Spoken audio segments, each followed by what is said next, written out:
Malaysian 370, contact Ho Chi Minh 120.9. Good night. Good night, Malaysian 370. Breaking news tonight, a Malaysia Airlines flight with 239 people on board, including 4 Americans, has gone missing.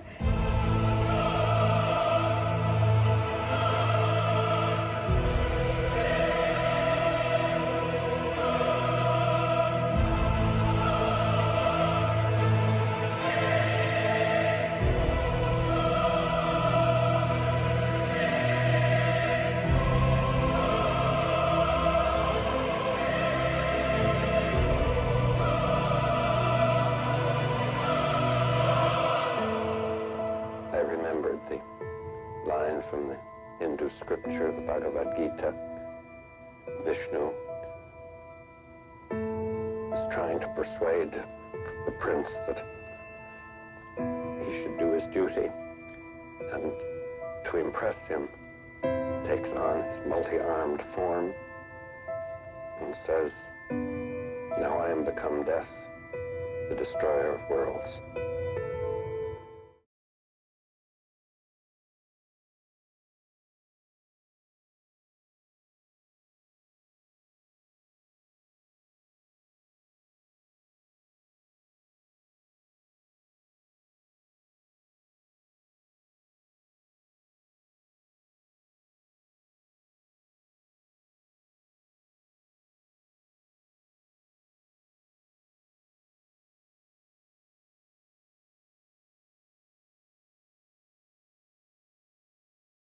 Oh, wow. Okay. Well, is the mic messed up? Okay, I think it's good now. Sorry. Was muted. Hey, everybody. Welcome. Welcome to the stream. Last stream before Tim Pool, everybody. So this will be the last stream for a few days, probably until Sunday. So I brought my rubber band here. I'm going to need this rubber band for Tim Pool so that we can go ahead and show the 4 orbs scenario to people. Yeah, hit that like button. I'm not drinking tonight. I'm going to relax, rest a little bit. Let me see. I'm checking in for my flight. So if my flight gets orbed, you guys know where to find me. Diego Garcia. Maybe Diego Garcia, maybe the Patuxent base in where was that, like Greenland or something like that, or perhaps Pine Gap in Australia. Could be any of them. Could be any of them, folks. Let me see here. Let me choose my flight, my seat.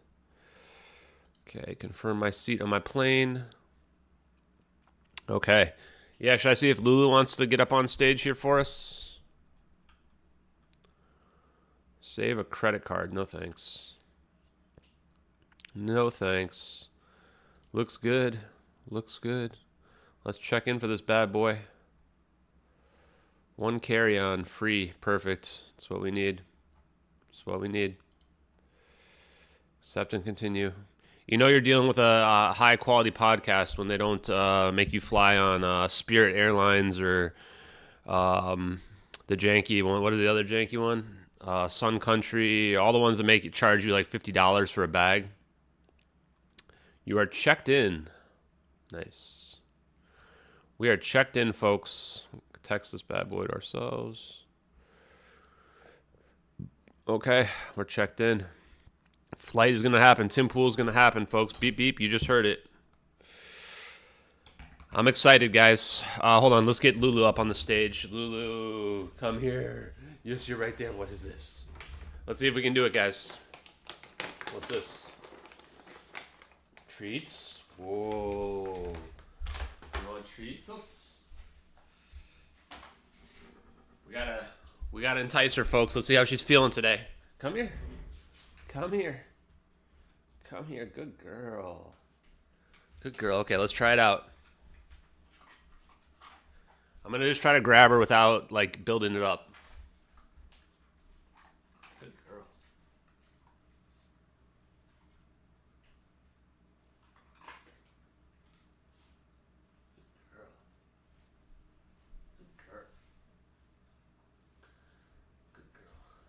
I'm scared, guys. I'm scared. Hi, yes. Good girl. Hi, good girl. I pick you up? Come here. Come here. Good girl.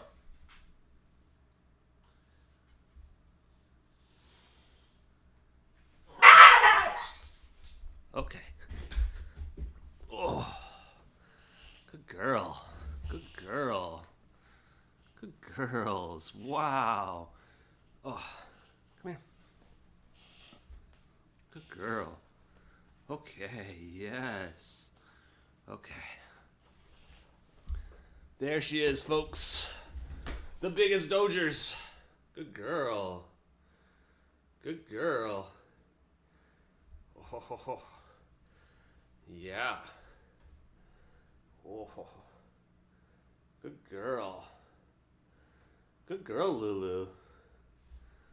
Good girl. Oh. She's not really a lap dog, folks. Oh. Let me see. Oh, yes. Oh. The biggest Dodgers.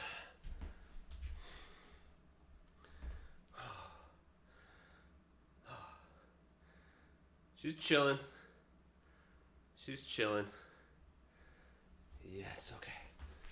Okay, good girl. Good girl. You get the other treats? More treats? We gotta make her okay with it. There you go. Okay. We pulled it off. You saw she had her whole fit there, right? You heard that? Had her little meltdown.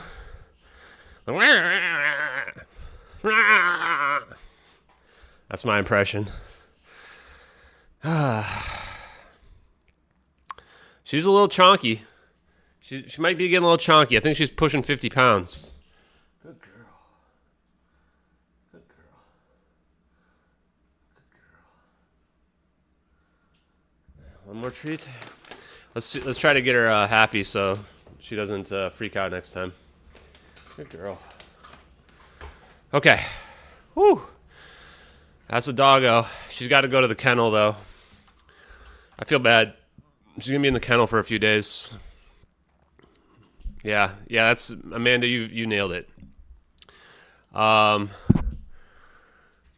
Yeah. She's like, I don't like this, but it's my daddy, so I'll put up with it. Once she gets off the ground, then she's fine. But when you try to pick her up, she hates it. And you can't be like, hey... You can't tell her you want to pick her up. She knows. She knows what the words mean. So she starts freaking out. Whew. Okay. So let's start. We're going to do science today. Now, the big thing about the science here is the LK99, guys. LK99 is back, folks. Now, if you've been following along, you know that we never doubted it, not even for 1 minute. But mainstream academia was doubting the heck out of it. Of course, because they were unable to recreate it. I think that the big takeaway should be that this is coming out of the East, China and Korea, and yet for some reason in the United States and in the West, we're not hearing anything about it, right? We're not making it, whatever. Like, this should be a red flag. There's no reason why we don't have the capability to produce this in the West. That tells us it's being suppressed, right? And the reason why it's being suppressed... That's pretty apparent, especially when we look at these videos. It's like, wait a minute, we're looking at floating rocks, right? I mean, look at this, guys. This is a rock floating, suspended in midair. The magnet's on the side, and this thing is just floating freely. This is the Meissner effect. We're staring at it. This is a key sign that what we're looking at is room temperature superconductivity. And guys, we know, the people who've been investigating this case know why this is being covered up. Because of this. This is what room temperature superconductivity can lead to. Orbs that are floating freely in space, creating their own geodesics that are creating a 120-degree zero-point sinusoidal pattern around an airplane. That can create gravitational effects that are so strong you can rip through the fabric of space-time. To do all kinds of stuff that we would consider to be magic, such as teleport an airplane. Next, they will list LK99 as a Schedule 1 drug. Exactly. Q-Star Anon's still out there, but I think he got his main channel. He got his main thing deleted. The Q star and on and stuff is get too weird for me, man. I need people who are not speaking in code, okay? So what's the deal with LK99? Don't worry, we're going to go over it. We're going to dedicate the first portion of this stream tonight to LK99, okay? We're not going to have a super long stream tonight. We're just going to do a little doggo action. We're going to talk about LK99, and then I'm going to do a little bit of preparation for Tim Pool, and then we're going to call it for tonight. While I'm in, I'm not going to say exactly where I'm going, but while I'm going to the Tim Pool stuff, I am going to work on, while I have free time, while I'm not streaming and what have you, I'm going to be working on getting together the evidence list and getting together the all the podcasts and stuff. Also, take a look at the Elijah Schaefer. Elijah Schaefer came out today. Okay. So there was a new paper that came out today. This is it. You're staring at it right here. Actually, yesterday, January 2nd. This is yesterday, guys. So we are on the absolute cutting edge of science and technology. We are on it. If you're in part of this stream, if you're watching this stream, you are part of the cutting edge of science and technology. Possible Meissner effect near room temperature in copper substituted letter. I don't know, apatite. Let's call it apatite. I'm not sure how you pronounce this word. But what they're talking about here is LK99. Okay, so LK99 is a substance that came out. Papers started dropping over the summer, and it reached a boiling point back in August, similar to the videos, honestly. And then it got suppressed. A bunch of people came out and said, no, it's fake, stop talking about it, and everybody did. Now, what I want to point out as well is you need to be very skeptical of anyone on social media, especially even people who are claiming to be science experts and what have you. Let me go to one of my replies, blah, blah, blah. Yes. This guy gets it. Okay. This guy kind of gets it. They had originally observed supercooled materials repelling flux of an electrically charged particle like a magnet, making the magnet float. So what is happening in these videos here, guys? The answer is part of the magnetic fields are flowing around the superconductive properties. It's superconductive means it's expelling magnetic fields. But part of it is impure. And what that means is part of it has the magnetic fields flowing directly through it. So think of some of it, if you look at this rock, like imagine, I have a flash drive. Do I have anything else? Oh yeah, where's my plug? Okay. Imagine this plug, right? And so imagine that it's impure. So some parts of it, if we put a magnet on it, some parts are flowing right through it, and other parts are flowing, wrapping around it. What this forces is it forces the rock to be stuck in place because of the magnetic field lines, just literally stuck in place, just like we're seeing in this video right here. Completely stuck in place. This is the Meissner effect. What it's showing is the Meissner effect is a property of superconductive materials, where the superconductivity is that it's bending around part of it. This is why it's able to float freely in space. This looks like magic, because in my mind, it pretty much is magic. In order to prove that what they're looking at here is really a magnet, this is where they first of all, they show you there's no strings. They're not cheating here. And then they take a screw. Now, keep in mind, this screw is pretty small. So this means this little piece of LK99 here is very tiny. But look at how the screw just sticks right to the magnet right away, right? This goes to show us, like, wow, whatever this is here is showing these superconductive properties. Okay, so this is huge, guys. Huge. I can't tell you how big this is. And you know what's funny is that when we look in our replies and stuff, like, this stuff doesn't get nearly as much attention as it should. This stuff should be getting like millions of views, but people don't understand the science. They don't understand the implications. You know, casual people out there, they need it really dumbed down for them. The Dick Gregory stuff, people eat that stuff up, right? But when it comes to the hard science and the stuff that's really going to absolutely change the world, a lot of people don't get the implications. Looking at this is gigantic, especially if this is going to come back. So where was the reply I wanted to post about? Let me see. I may have to dig around for it.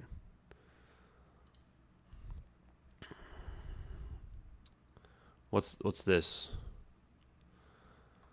Oh, wow. 100 likes on this already? I just retweeted this because I think If Dan's got some weird orbs, then we're going to check it out. Oh, look, I thought Mick West was... Oh, Mick West, folks. Mick West. He's back. He's back, folks. You know Mick West is obsessed with us. He's never going to let us go.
Yeah, remember when he said he wasn't going to give us any attention?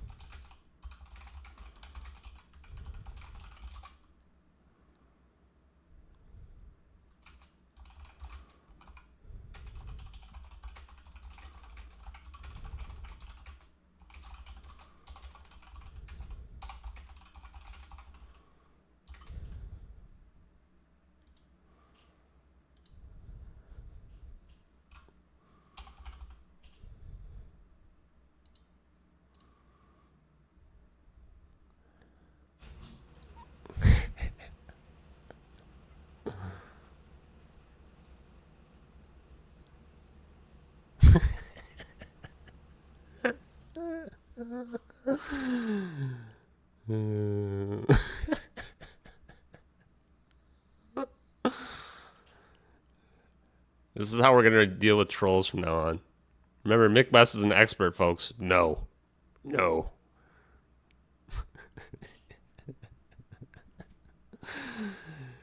I love how he unblocked me. It's going to be the biggest mistake of his life.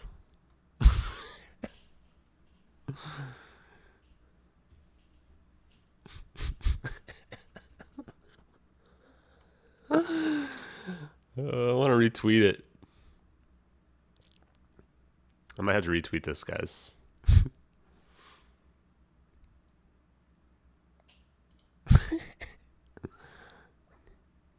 You're so arrogant. Straight gangsta love. Mm-mm. Mm-mm. Hey. Hey. Hey, Mick West. Hey. UFOs equals demons. Ooh, UFOs equals demons. What? Ooh. Whoa. Hello. Hello.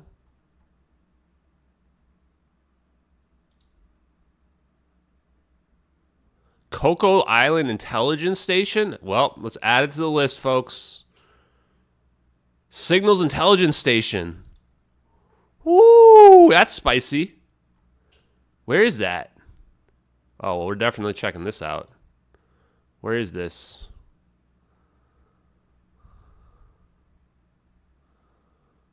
Oh, wow. That's right on the flight path. There's a signals intelligence station in the Cocos Island. Ooh, boy, that's spicy. Okay, add another one. Ooh, we might have to do something about that. Write something about this. Oh, boy. Hello. Hello. Add it to the evidence list, folks. Add it to the evidence list. Well, we were talking about LK99. We got sidetracked. Cocos Island. Just more and more stuff just keeps coming out, guys. Wow. Wow.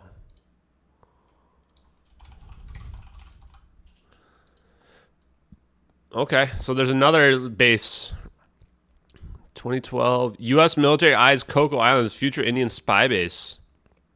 Holy crap. Another spy base? Okay, well, we got more and more spy bases out here. Yeah, guys, we're just going to pretend like we somehow can't see an airplane, guys. We can't see an airplane flying in the South Indian Ocean. Amazing. Yeah, a signals intelligence office also didn't notice a rogue 777 flying past it for hours. Congress, I think, is completely in the dark, guys. I think we're so far ahead of the game. Like, we are practically breakaway civilization level investigation. We're breakaway civilization level investigation right now. That's why people just think we're crazy, because we're just so far beyond the paradigm of what CNN brains think that this is why it's uncovered. Like, even I think the crazy part, the thing that I never expected, is even the people in the UFO community that are like literally talking to aliens, talking about aliens visiting us and all this stuff, like even they can't believe that we can teleport an object, which is like, how do you think the aliens get here? You think they're getting on their school buses and spending 1,000 years to get here from nearby star systems? Like, no, they got to have something faster. As Dr. Greer says, speed of light is too slow, folks. Speed of light is too slow. So Congress, I mean, when I watched the thing of Matt Gaetz on Congress, man, that told me everything I needed to know. They're just completely in the dark, man. Like, they're sitting there like the CNN brains going, oh, maybe there's some aliens here that we should talk about. It's like, dude, okay, well, let's think about what does that mean if there's actually aliens visiting us? Like, what are the implications, guys? Maybe some advanced technology? Yeah. No, I think they just walked here from Alpha Centauri. God, I don't know, man. So, yeah, you guys are ahead of the game for sure. Yeah, we're breakaway investigation here. You don't necessarily have to map the position of momentum of every atom in the object. Although that might be what's going on here. I mean, there's definitely purpose in this video, guys. First of all, there's no way somebody made these videos. It's too original, man. Even Marvel Studios can't come up with something like this. These are clearly mapping this plane. Clearly, right? There's not randomly making a sphere around the plane. They're doing it because they're mapping it. But it's not because they're mapping every atom in the plane. They're trying to figure out how big of a wormhole they need to create. In my mind, at least, that's my opinion, right? They're trying to figure out how big does this singularity need to be in order to encompass the plane to make it disappear, right? And that's why when we see the singularity here, it completely encompasses and envelops the entire plane. They're trying to figure out exactly what they need to produce. Now, this, in my mind, is going to require, like, very, very powerful computers. Very, very powerful computers in order to pull this off. And everything we see, I want to go back to the superconductivity real quick. Okay, well, we got the spy-based stuff. That's pretty spicy. Man, I'm glad that I looked at this. I'm glad that this is the same one, right? Yeah, okay, this is the same one. Oh, the grifter has arrived. Oh, the grifts. The grifters. Why are these people following me if they think I'm a grifter? I don't get that. Why are they following me? I'm trying to find the one. Where's my post on the Science Guys thing? We're gonna throw a little shade on somebody. Wait, where is that? Man, I thought I saw America Shaman like one of our posts, but maybe not. Do you even nunchuck, bro? There we go. Do you even nunchuck? Remember that guy yesterday talking about nunchucks? That was you, William, right? That was funny, man. Can we PM? Can we PM, please? Please let me PM. No, I like Dustin. I think he's German, I think.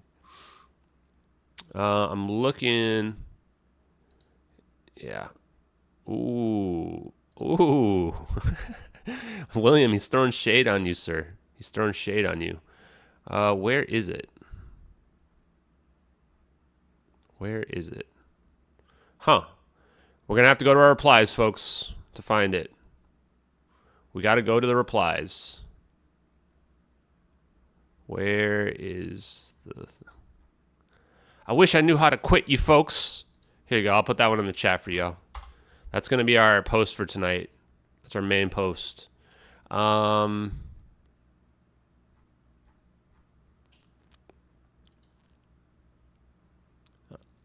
You're banned? Why are you banned? What are you doing, man? Why are you doing to get yourself banned, homie? What are you doing to get yourself banned?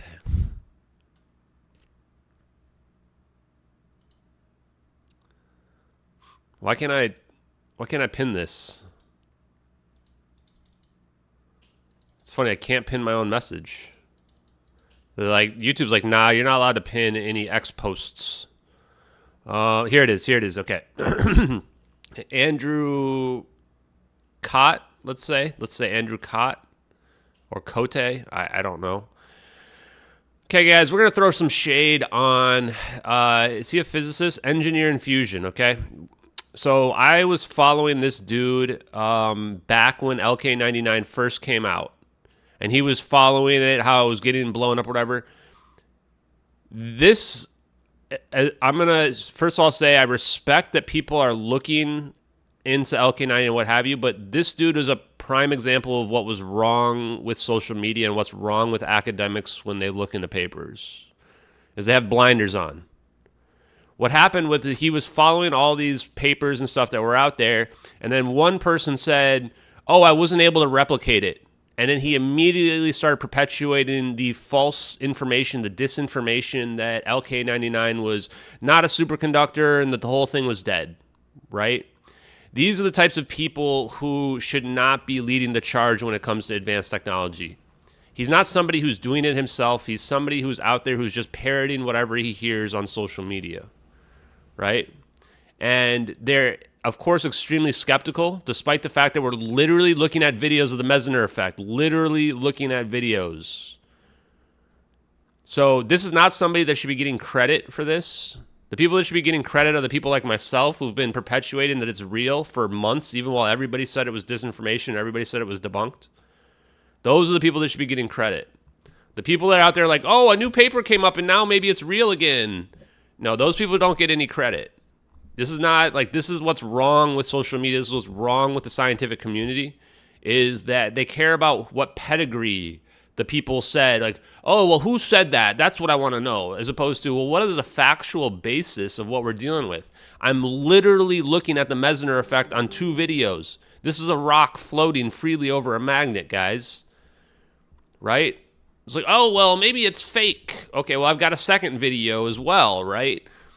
So we need to be very careful about who we put our faith in. The same thing where I was responding to someone earlier who said, well, I've already got my hero. It's David Grush. Okay, great. Well, you shouldn't be basing your opinions on anybody else at all, right? Like the fact that you're putting David Grush on this pedestal is setting yourself up for failure.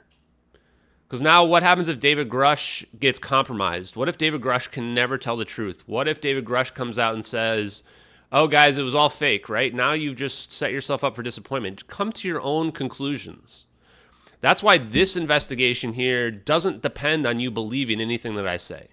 I'm putting the evidence forward. I'm showing you the evidence. I'm having you come to your own informed conclusions based on that evidence. That's why our community is one of the best communities that's out there, right? From the MH370 standpoint, from the advanced science standpoint, I just put the evidence out there for you guys, the papers, the science, etc. I give you my opinions, and I'll let you guys come to your own conclusions. And so that's why I posted here. It's like, next time, should we just look at the video evidence instead of declaring something dead because we didn't replicate it correctly? I hope academics and influencers learn from their mistakes.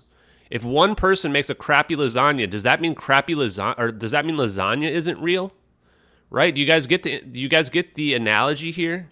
Just because someone didn't follow the recipe correctly when given partial information doesn't mean that the overall thing is not real. That's not how logic works.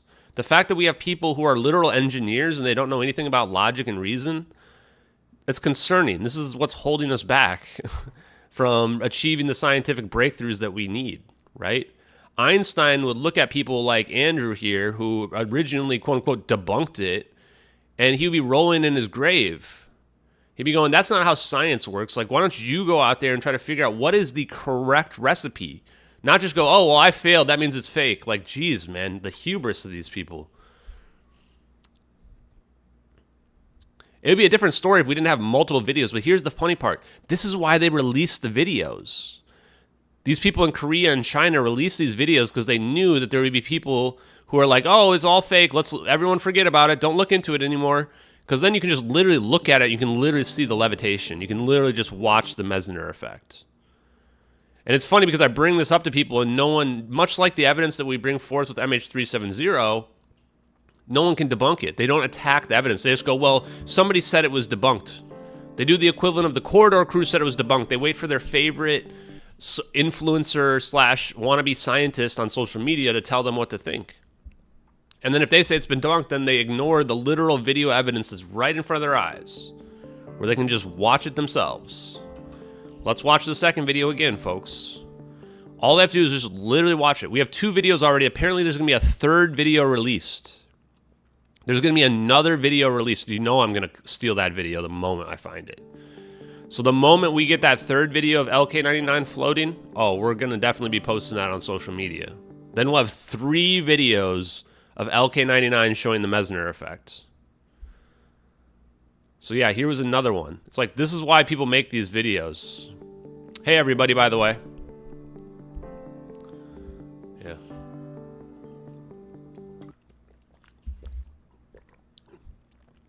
Yeah.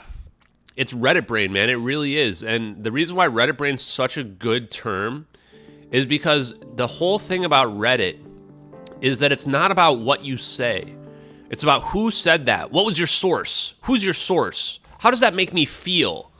If that makes me feel bad, then I'm not going to believe it. If it makes me feel good, then I am going to believe it, right? That's not how any of this works. That's not how science works. It's not how investigations work. Like we're literally becoming a society of idiocracy, of actual just getting dumber and dumber and dumber because of social media, because of this idea that I have to go along with the flock, I have to go along with the crew, I have to agree with what everybody else says, agree with what my authority tells me. It's just getting to the point where it's embarrassing. So, the paper, possible Mesner effect. Now, I posted, it's not a very long paper, it's only about 4 pages. I assume these graphs here basically have to do with showing how, the Mesner effect is most likely going to be produced by this. I'm not a scientist, I can't say with absolute certainty. But from looking at it and reading the context, that's pretty much what I got. I thought about posting the clips of this and images of this, but I realized no one on social media cares about graphs and stuff like this. What they want to know is they want to see the videos. They want to see the hard evidence, right? And that's why I post the videos out there instead. And again, like when we get the next one, because apparently a video is supposed to come out that's proving this as well, then we'll get out there. Now, the important part about this is that they were only able to show these superconductive traits up to 250 Kelvin, okay? 250 Kelvin is still like minus 21 degrees Fahrenheit? Is it 271 is the Kelvin? I think so. And so it's still, it's not perfect, but this is actually pretty, the fact that it's close to room temperature at all is amazing. So this is what Salvatore Pais calls high temperature superconductivity. Now, we're not talking about it needing to be like super hot, but normally we would require liquid nitrogen in order to cool something down in order to get it to be superconductive. Now, if we can even approach something that's even like minus 21 degrees Fahrenheit, that is very warm for room temperature superconductivity. Because remember, what's happening when we're getting room temperature superconductivity is that we're forming Cooper pairs. And when we form these Cooper pairs, this is where we're starting to get that collapse of the electrons down to a point where they can hold the same space, where they're getting that wave function, that coherence that we need. And once we get that coherence, guys, this is when the magic happens. The same way when we're talking about macroscopic phase conjugation, macroscopic quantum coherence, is that we can cause an entire airplane to have a coherence effect around it, where now we can get the whole airplane to potentially get the properties of quantum, And now it can move at superluminal speeds. What's going to happen? Don't know, but we can start to do some magic, right? Yeah, still needs a magnet to levitate, but it's not all about levitation. It's about what are the other implications of this. So some of the other implications are that if we have this effect, we can have computers that are thousands of times more powerful than what we have today. So when you overclock your computer, it heats up. What if it didn't heat up when you overclocked it? Now you can overclock it faster and faster and faster and faster. Think about the database farms. I'm not sure if you guys know about this. There's a company called Switch Communications.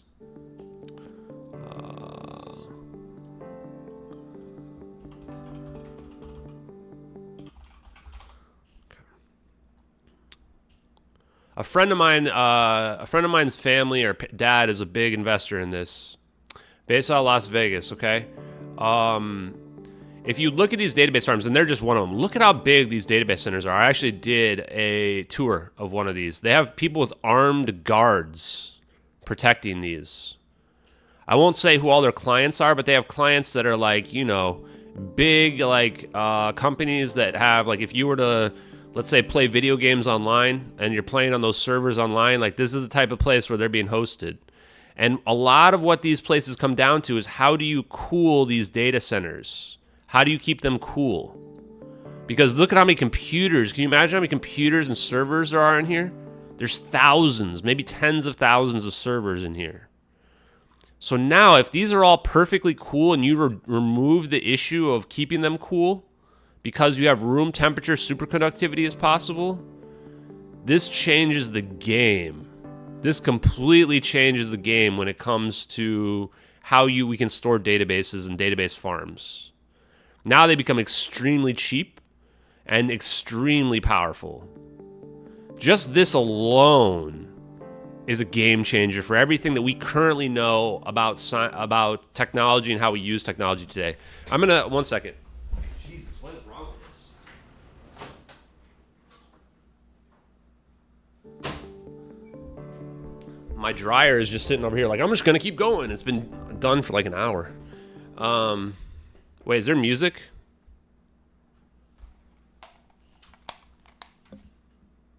No, there's no music, right? Oh, wait, yeah, where's this music coming from? Where's that music coming from? Oh, it's coming from this. Okay. Sorry, guys. I didn't realize this thing was playing music here in the background. I guess that's why I need to have the headphones on. Okay. So that's one of the big aspects of it. One of the other big aspects as well is this idea that how we can transfer power. So not only can we keep our computers safe, and our phones, guys, our phones. Your phone won't heat up anymore. Imagine if your phone doesn't heat up, how much more the battery is going to last. Your battery might last multiple times longer than it does now. Now, yes, you're still going to run out of battery at some point, but it's not going to heat up anymore. And a lot of the battery loss is due to heat. Should we play some Minecraft? That'd be funny. I haven't played Minecraft in a long time.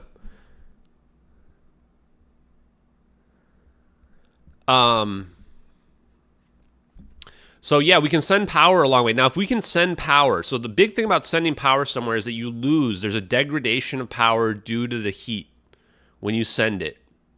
If you can create power lines that have superconductive properties, like let's say instead of copper, we use LK99 to transfer the power, and it just doesn't heat up at all. Think about that. Now, if we can send power over long distances with no degradation due to heat, this could be a situation now where we produce power anywhere we want on the planet and send it anywhere else we want. Now, think about what that means. That means we can create green energy. Like, let's say green energy is more efficient in Southern California, where we have solar power. Well, we can just ship it over to the Midwest. We can just send it over on power lines to the Midwest. No loss of heat. Yeah, quantum computers. Quantum computers become possible. I'm trying to remember what some of the other implications are, but they're huge. Not to mention the idea of course, what we've been talking about, teleportation. Like, the moment you have superconductivity, this is the key to unlocking magic. So this is why I'm so excited about it, guys. This is the first step. Like, if this gets proven, which I already think that it's out there, this is the first door that we have to get through in order for people to understand the science behind the MH370 videos is real. First door. It's a big one. It's a big one. A really big one. So LK99 being proven real is gigantic. I can't tell you how huge this would be. Also because, remember when we talked to Salvatore Pais, there are two ways where we can achieve room temperature superconductivity. One of them is through, we can do it without metamaterials, he said. That we can achieve it with the right electrical currents, potentially with the right, maybe toroidal effects, I'm not sure. But the other way is if we can do it with metamaterials, it makes the whole process a lot simpler, man. Having a room temperature metamaterial without needing to do any kind of engineering to it, now we're going to really start to be able to do some pretty amazing stuff. And you can tell as well, based on the size. Let's go back to this. Based on the size of these rocks, that this is something that requires a lot of advanced material science. Like, this is tiny. This is a tiny, tiny flake, right? And this tiny flake is showing the Meissner effect, but you can tell it's small because, we can see the size of that screw. That screw is probably pretty small as well. So this is look at that screw right there for scale. Like, this screw is pretty tiny. Here's a giant screw, right? This one's giant. I imagine that one we're looking at there is much smaller than this screw right here. So this is a tiny flake that we're seeing here. So this is not something that we're going to be able to produce right away in huge amounts. But once we open the door and unlock the door to the material science behind this, it's going to change everything. So if I had to guess, time frame wise, 5 to 10 years, we could start really doing some amazing stuff with this. If we can get it to be proven true like this year. So we're talking by 2030, 2035, really seeing like huge changes to our world and the way that, we generate power, the computers that we use, everything about it. Of course, as well, part of it are hoverboards are possible as well. Hoverboards are possible, right? The problem with it is you still need a magnet. So if we took magnets and we covered the ground with magnets, you could use LK99 and create a hoverboard and float around it. Imagine if all the sidewalks were made of magnets, and then you have a hoverboard and you just hover over the top of it. That could be a reality. That could be a really reality. And how much does it cost to produce? Actually, it doesn't cost that much. That's the amazing part. Once we get it down and figure it out, the products are cheap, man. It's just copper and lead. Copper and lead are not that expensive. Now, people have argued that, what if we made our roads out of this, right? What if we made our roads out of magnets and we had a magnetic effect on our roads? Now we can have mag trains, mag cars. We already have self-driving cars. So we might be able to have cars that just float freely. People have argued that you can replace the copper with gold.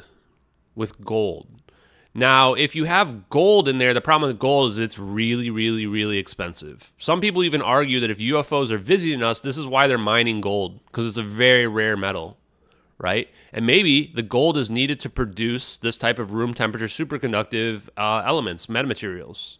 And this would be the definition of a metamaterial. Now, why is this a metamaterial, guys? Let's dig into that real quick. And while I'm pulling this up, I want to show you the end of the paper here. So the end of the paper, pretty important. In summary, the diamagnetism in CSLA, which is the product here, has been investigated both via MT curves as well and hysteresis, MH loops, which can be observed up to 250 Kelvin, which is very high temperature. Given the ZFC-FC bifurcation at 300 Kelvin, which what they're saying is, like, if they do the right process, they think they can get this up to 300 Kelvin. Guys, this is huge. 300 Kelvin is 29 degrees Fahrenheit. That's almost above freezing temperatures. That's very, very high temperatures, guys. We think that there's still a great chance to observe room temperature superconductivity. That's the key word. We think there's a great chance to observe room temperature superconductivity.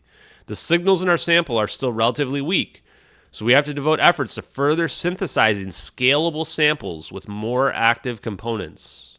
What they're saying there is we've got to figure out how to synthesize the product more efficiently, better. Yeah. So, metamaterials. Composite material that can be engineered to exhibit unique electromagnetic properties, right? So unique. So it's like taking something that doesn't have those effects and then combining it and making something else.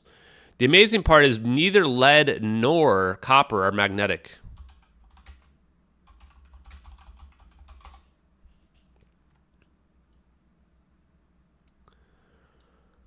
Copper and lead are not ferromagnetic, which is weird, right? But this maybe explains why they create LK99, which shows superconductive properties, because they just bend all magnetic fields around it.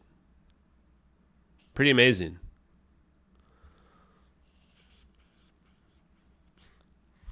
So, really interesting. I think I saw superconductor. Let's see if there's any other. So you can see this was back in July and June. Oh, actually, July, I think, was when it was started to get huge, right? It's a lead-based copper-doped material. And hey, Bernie, how's it going? Hey, Sandy. Hey, Amanda. Is copper diamagnetic?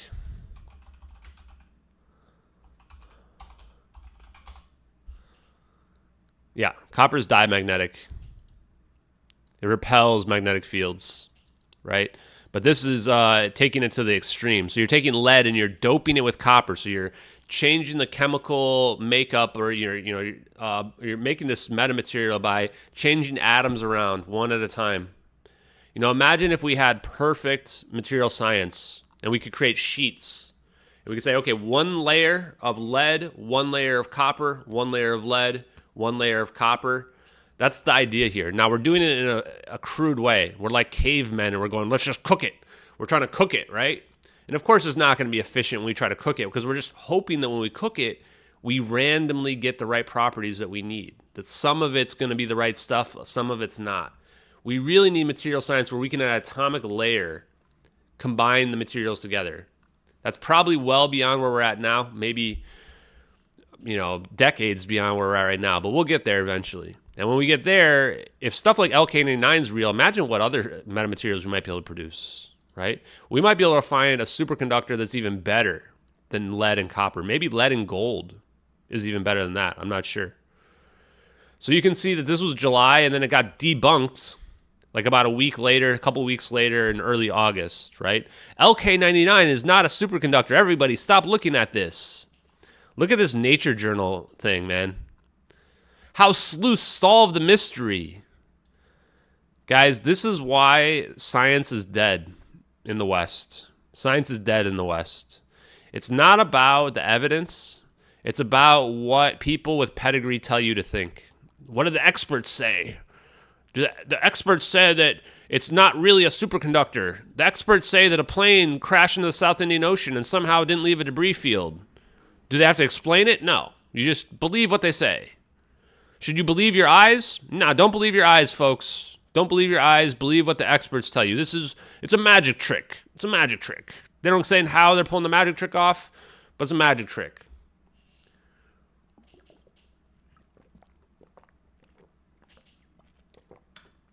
The sad part is that's nature. This is nature. Even nature is pulling this bullshit. It's like, oh, a couple people didn't figure half-baked levitation. Half-baked levitation? Does this look half-baked to you guys? This doesn't look, he even puts a loop around it just to show you there's no wires and magic tricks going on. Look at this. Half-baked levitation. Yikes, man. Yikes. I wish people could think for themselves, man. I really do. Even nature has got full CNN brain. Half-baked levitation.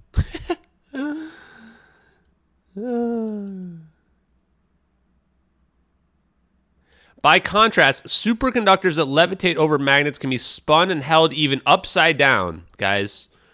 Yeah. That's why we're looking at a magnet on the side here, folks. Look at this. Magnets on the side. Superconductors that levitate over magnets can be spun and held upside down. None of the behaviors look like what we see in the LK99 videos. Are they looking at the same videos that we're looking at right now? Like, they literally don't post the video, and they just lie about it. They just lie about it.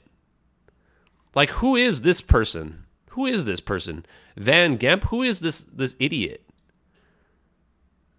Former condensed matter research at Harvard University.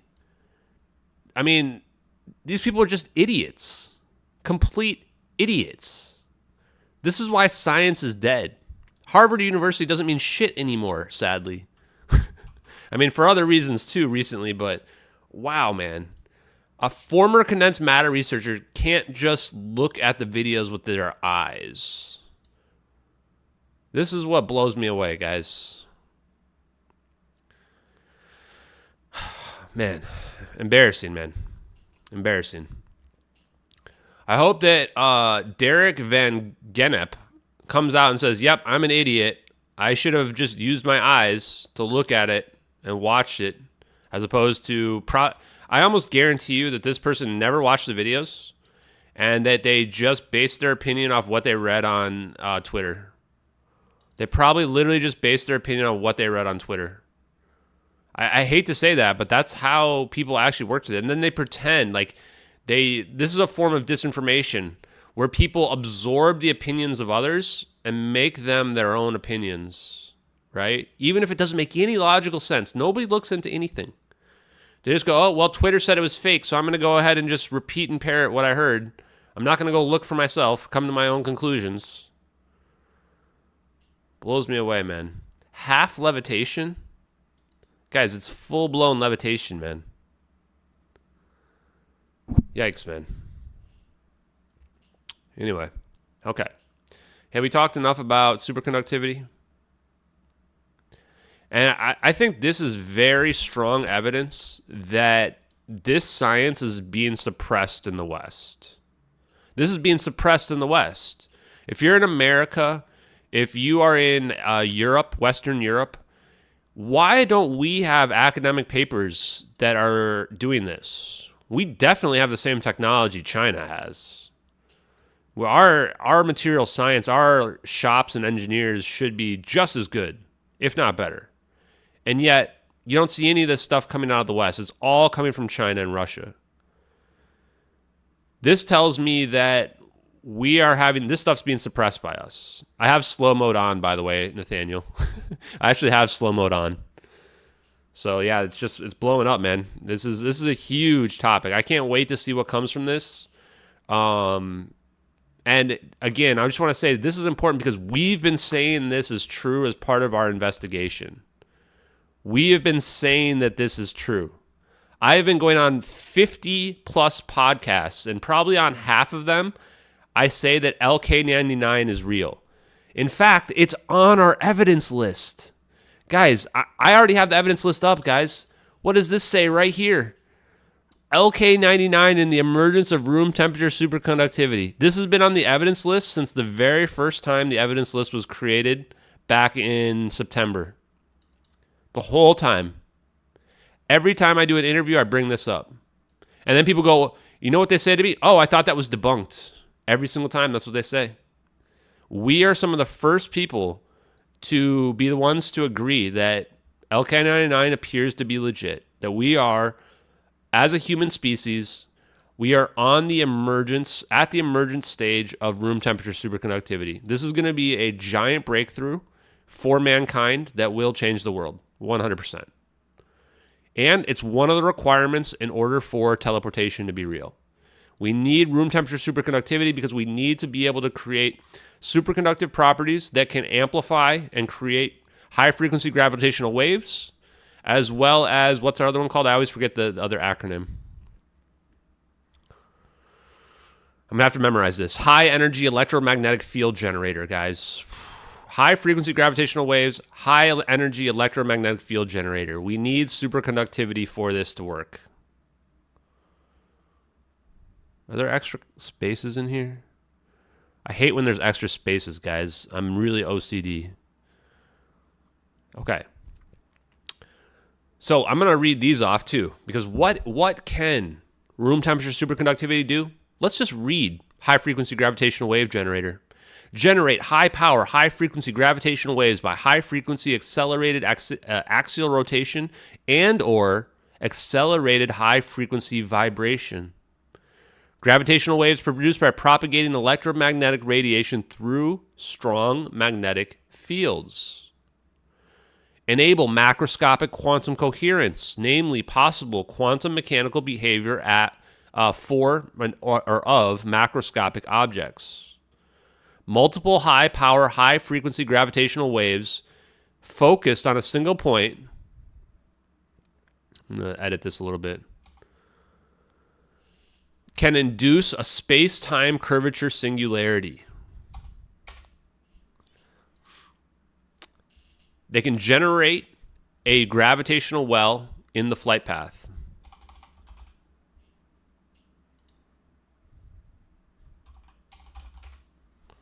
I'm just going to fix up the spelling while we're doing this. Controlled motion of charged matter under rapid acceleration transients may lead to room temperature superconductivity.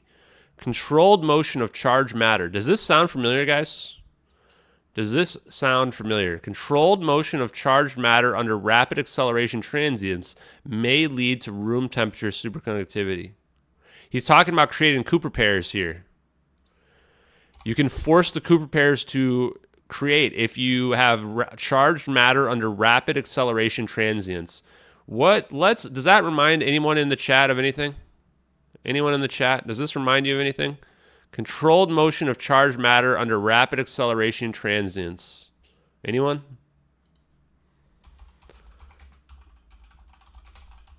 Anything that reminds us of?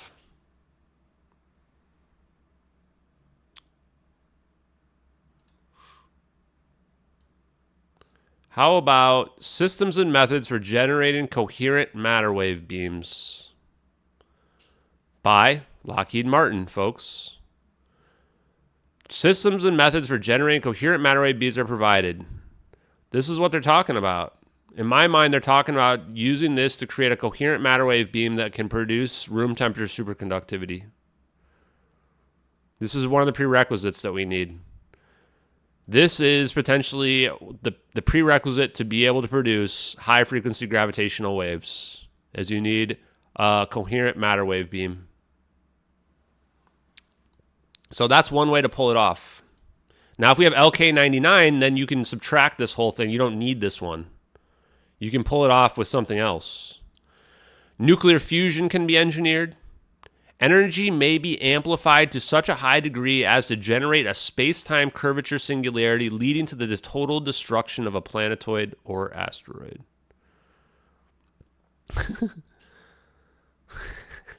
I hear that Jeff Wise has an IQ of room temperature. Yeah, sounds about right. Sounds about right. High energy electromagnetic field generator, utilization of such high power sources. Let's do high power sources for. I don't think I disconnected. Let's see. Okay, we're back. We're back. That scared me. Okay, it is possible to reduce the spacecraft's inertia. Allows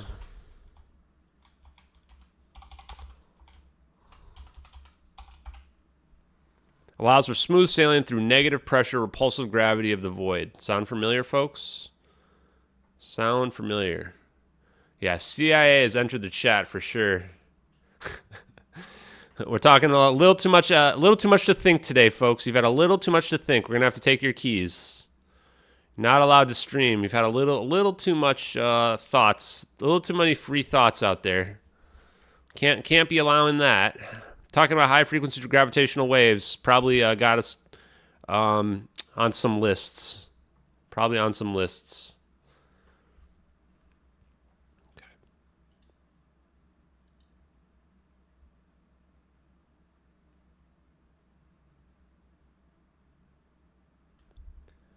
Timcast got pulled from YouTube today for discussing Epstein. Ooh, spicy. Spicy. Got pulled from YouTube. Wow. Raws alerts.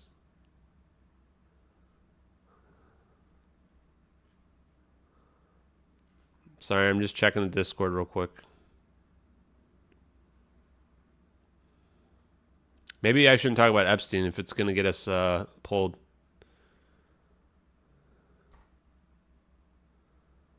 Wait, did the list get released? I don't think they got released. I don't think it's got released yet. We got to be careful what people say, names we say as well. Guys, why is Aaron Rodgers making me like him? Why is he doing this to me? Why is he doing this to me? I'm going to go ahead and save this paper in my science. LK99.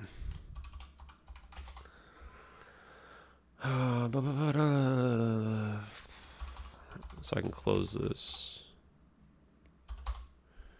Okay. I actually have a whole storage area for LK99 stuff. Okay, we can close that out. Yeah, I want to know why he's making me like him, though. I wanted to hate him, guys. Oh, yeah. Aaron Rodgers and Jimmy Kimmel are going at it, man. Let's take a look at the news real quick. Apologizes for claims about Jimmy Kimmel. Oh, so sad. Jimmy Kimmel. He'll have to cry into his bed of millions and millions of dollars. I feel so bad for him. Oh, no. Okay. We're not gonna get sidetracked with clickbait entertainment stuff.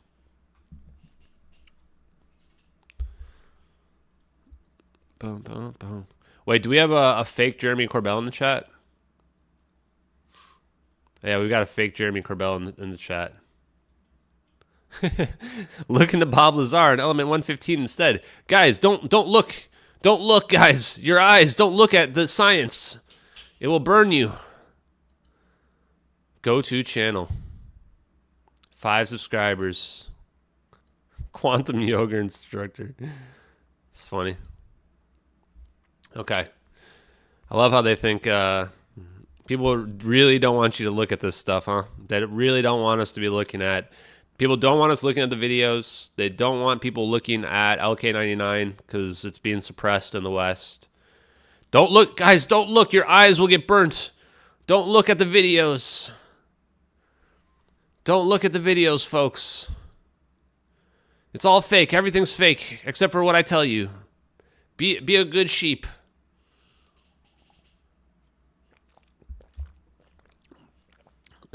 Hi, I'm from Raytheon. Please stop. Yeah, Raytheon. I don't say Raytheon's name enough either. All these people are implicated in this stuff, man. Oh, by the way, got some FOIA responses. Let's take a look at some FOIA responses. Let's see what they said. Oh, yeah, we got a lot of responses. Air Force FOIA response, status update on this FOIA, blah, blah, blah, received. Okay, let me see.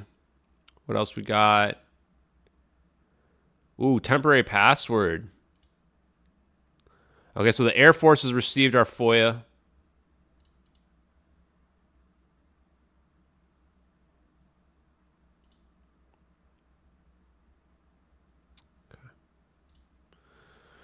So nothing, no updates yet, but they've got our FOIAs.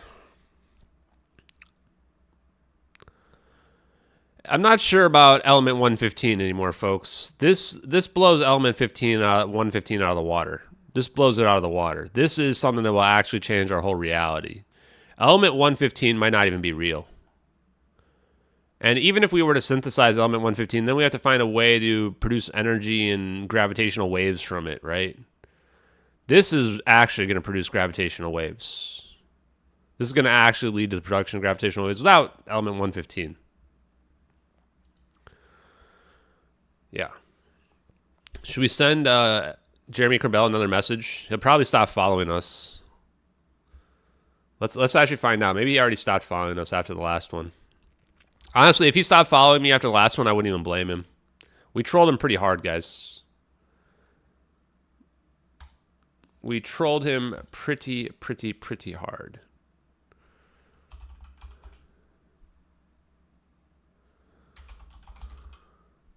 Nope, he's still following me. He's still following me. He's only following 869 people, and I'm one of them. So much pride. So much pride. Does he even post stuff? He doesn't even post that much stuff, and his stuff doesn't even get that much views, man. 68,000 views. He's getting like less views on this than we're getting on some of our posts.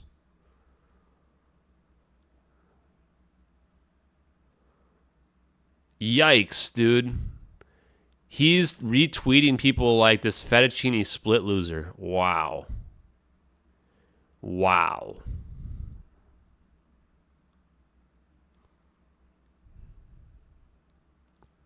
Yeah, okay. I'm pretty sure that a lot of these people are just straight up controlled, man. This is one of our biggest haters, and there's like, this guy's in an actual group of losers who are like, they're just like, disclosure to them is like their job. It's like a sideshow, right? They know nothing about the science whatsoever. It's all about who's a celebrity in the UFO community and what have you, and getting noticed by Senpai. Senpai noticed me. I guarantee you this person was bragging about how Jeremy Corbell retweeted them or whatever, right? Yikes, man. And even then, it still only gets 41,000 views. This is less views than some of our posts get. Kind of embarrassing, man.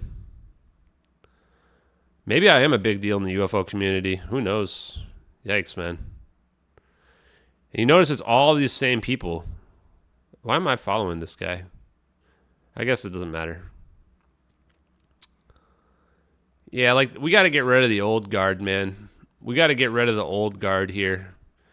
The old guard is just, they're obsolete, man. They're not solving anything. It's a money-making scheme for these people, right? And I'll be honest, okay, Jeremy Corbell has pushed stuff forward. He's got Bob Lazar out there, right? But like, they just keep recycling the same content, right? They just keep recycling the same content.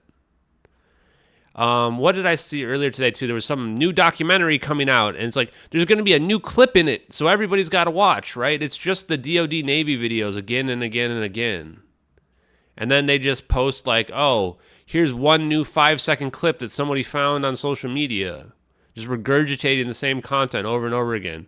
Buy the new movie, buy the new book, right? Let's get some actual pushing the whole thing forward, right? I'm not a UK citizen, so I would not be able to FOIA. So in order to FOIA American agencies, you have to be a U.S. citizen. So part of what they make you fill out is your address so that they know that you're an actual U.S. citizen. I presume the same would be true for the U.K. as well.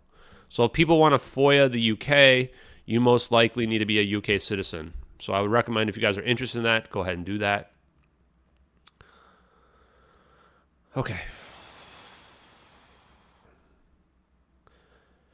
Yeah, I mean, Bubba, that's part of the problem. So Bubba says Jeremy needs to just come out with information that he has. That's true of everybody, man.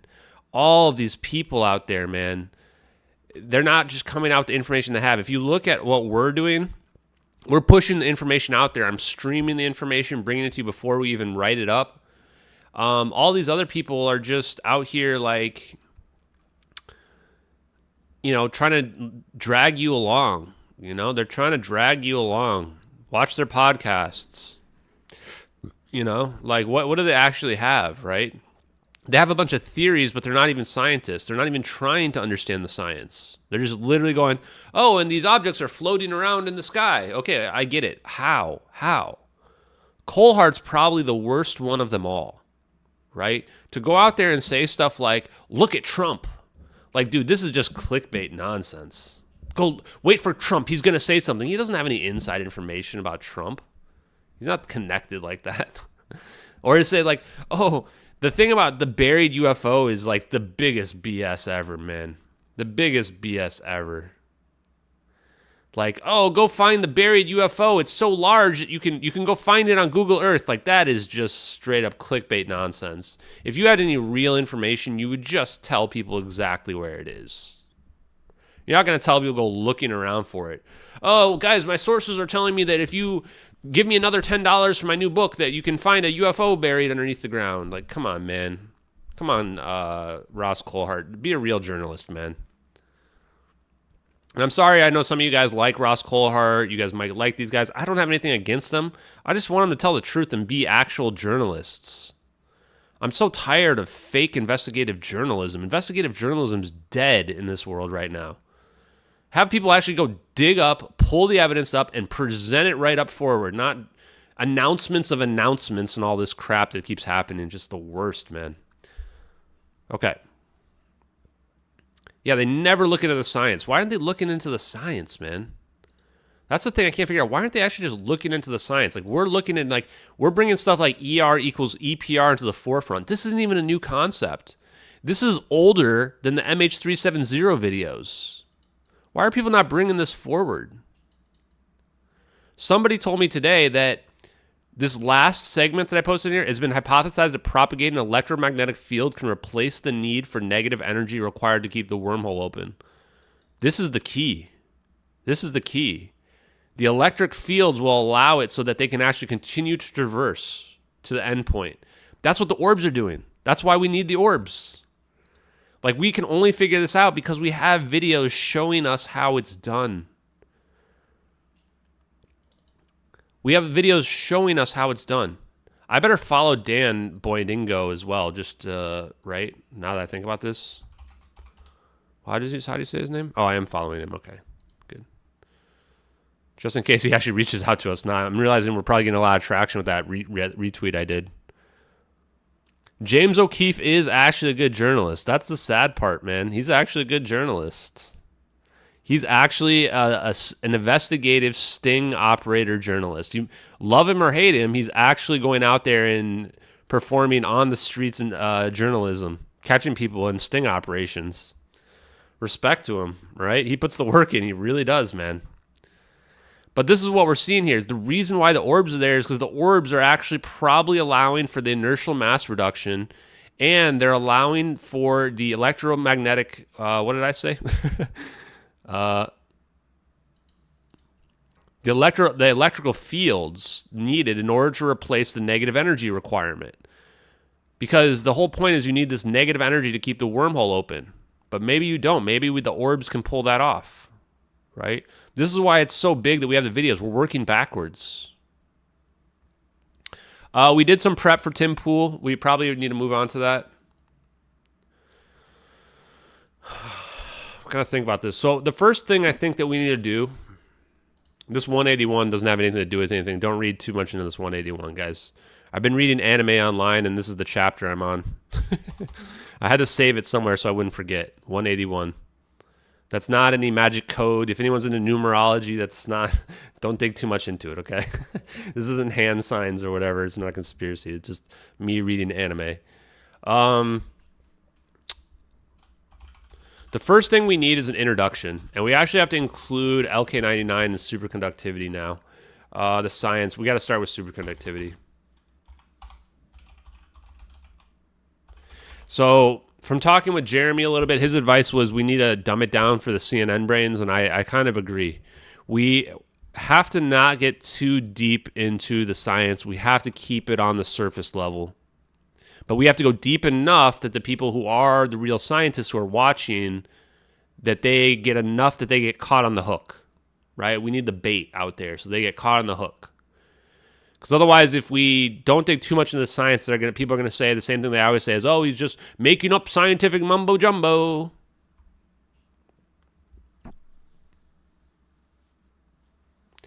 Man, I kind of want to talk to Tim Pool about just like actual politics and culture stuff, though, too. It's going to be hard to avoid, guys. It's going to be really hard. I have a lot to say about a lot of stuff, especially when it comes to social media and censorship. Yeah, we probably should name drop some people, but I'm not going to make it all about name dropping everybody. I just don't want to do all that. Yeah, Jeremy is in Jeremy Reese. Trust me, I'm not going to sound like a liberal. I guarantee you. Those days of my life are over. Long over. My CNN brain that ship has sailed. CNN brain ship has completely sailed. That will not happen. You don't have to worry about that. I think that what we have to do is we have to have an introduction, right? We have to have something that's like something along the lines of, we know it's impossible to believe, right? I have to think about exactly what we're going to say. Because the reality is people are going to look at this and they're going to go, this person's crazy. Talking about teleporting a 777, right? This is so far. Like, I have to put myself back into my brain of when it was early August and I was looking at this and I was having the ontological shock, right?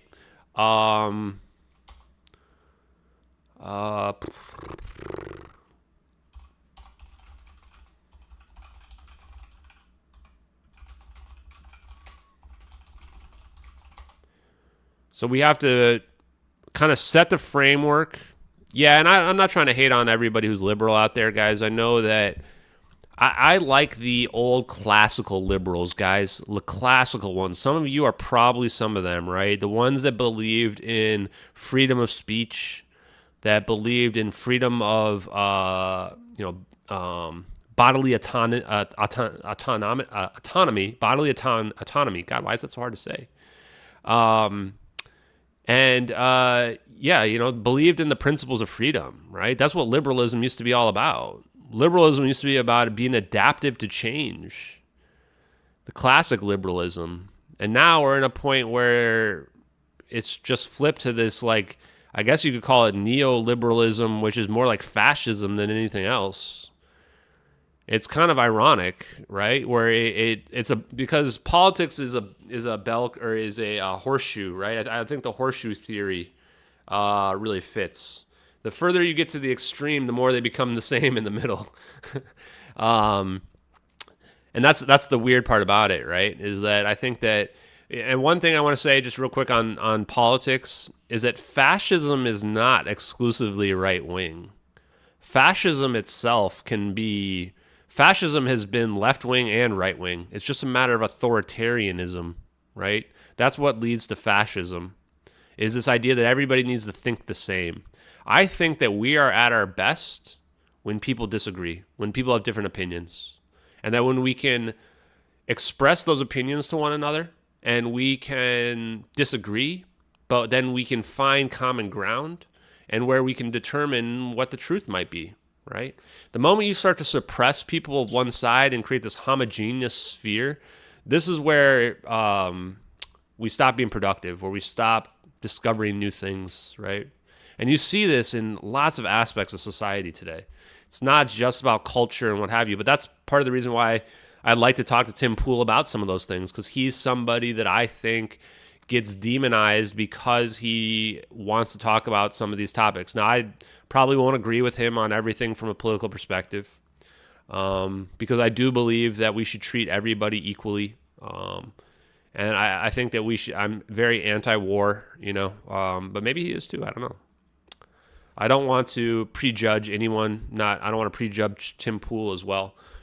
But I think we are going to have a pretty good open dialogue for sure. And we have to figure out, how do we reach the people that are going to be watching, right? How do we reach everybody? Keep in mind as well, have a good night. We're three? Oh, we are three. We are three. Have a good night. We are three. We have to figure out, this is one thing we always have to remember about this case, everybody. This is a reality of this case. This is an information war that we are in. This is an actual information war. I would say that we are in the middle of World War III right now, which is a cyber war for control of information and suppression of information. And so we have to think as well, like the propagandists think. Oh, the videos will definitely need to be shown. I'm going to have to bring my laptop so we can make sure that they have the videos. Although they're on my YouTube channel too, so it should be pretty easy to pull up. And in fact, I'll probably have them pull them up on my YouTube channel so that people are watching will be driven to the YouTube channel. Oh, Compliziert, what's up, my man? Thank you very much for is that euros? 5.51 euros. Appreciate you, buddy. Thank you, sir. Thank you. So we have to keep in mind that we are not going to be propagandists, but at some point we have to figure out, how do we counteract the propaganda? How do we reach people and open their minds up? Especially like when we have to realize Tim Pool himself is somebody who's going to think initially that the plane crashed into the ocean. This is how powerful disinformation is even people who are open-minded thinkers, they're susceptible to it as well. If you repeat the lie long enough, it starts to become the truth. So the way we're going to reach Tim Pool through the science is faster than light communication. He knows that faster than light communication is possible, which is quantum entanglement. So actually, I'm going to move this. We're going to probably start with superconductivity, LK99, when we talk about the science. Then we move into quantum entanglement.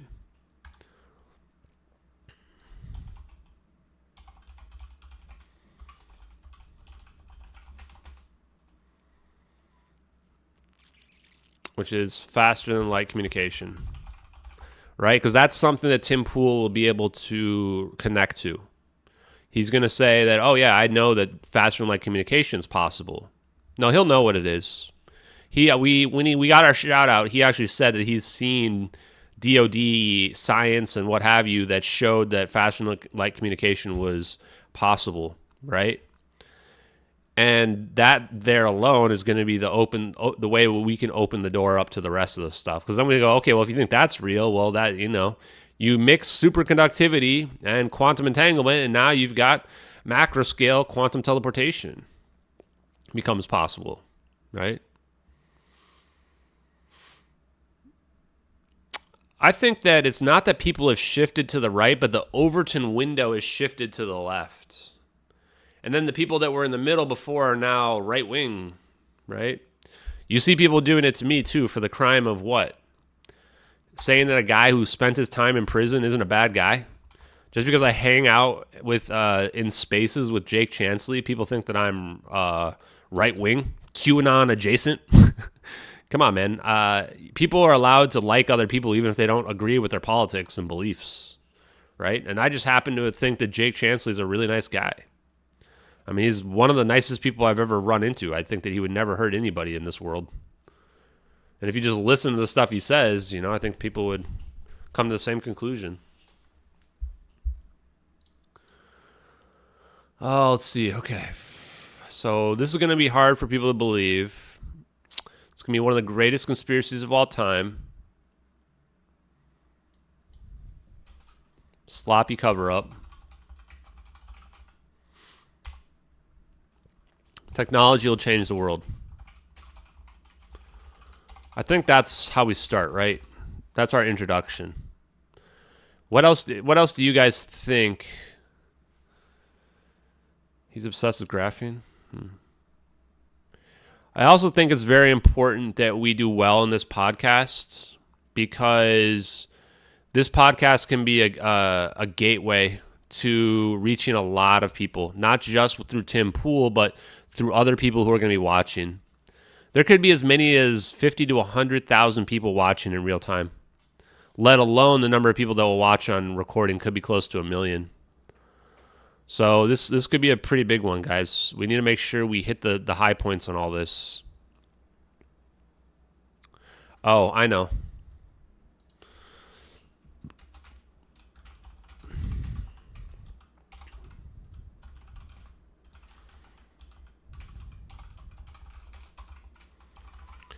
Well, I think it's important that we let people understand my own background as well.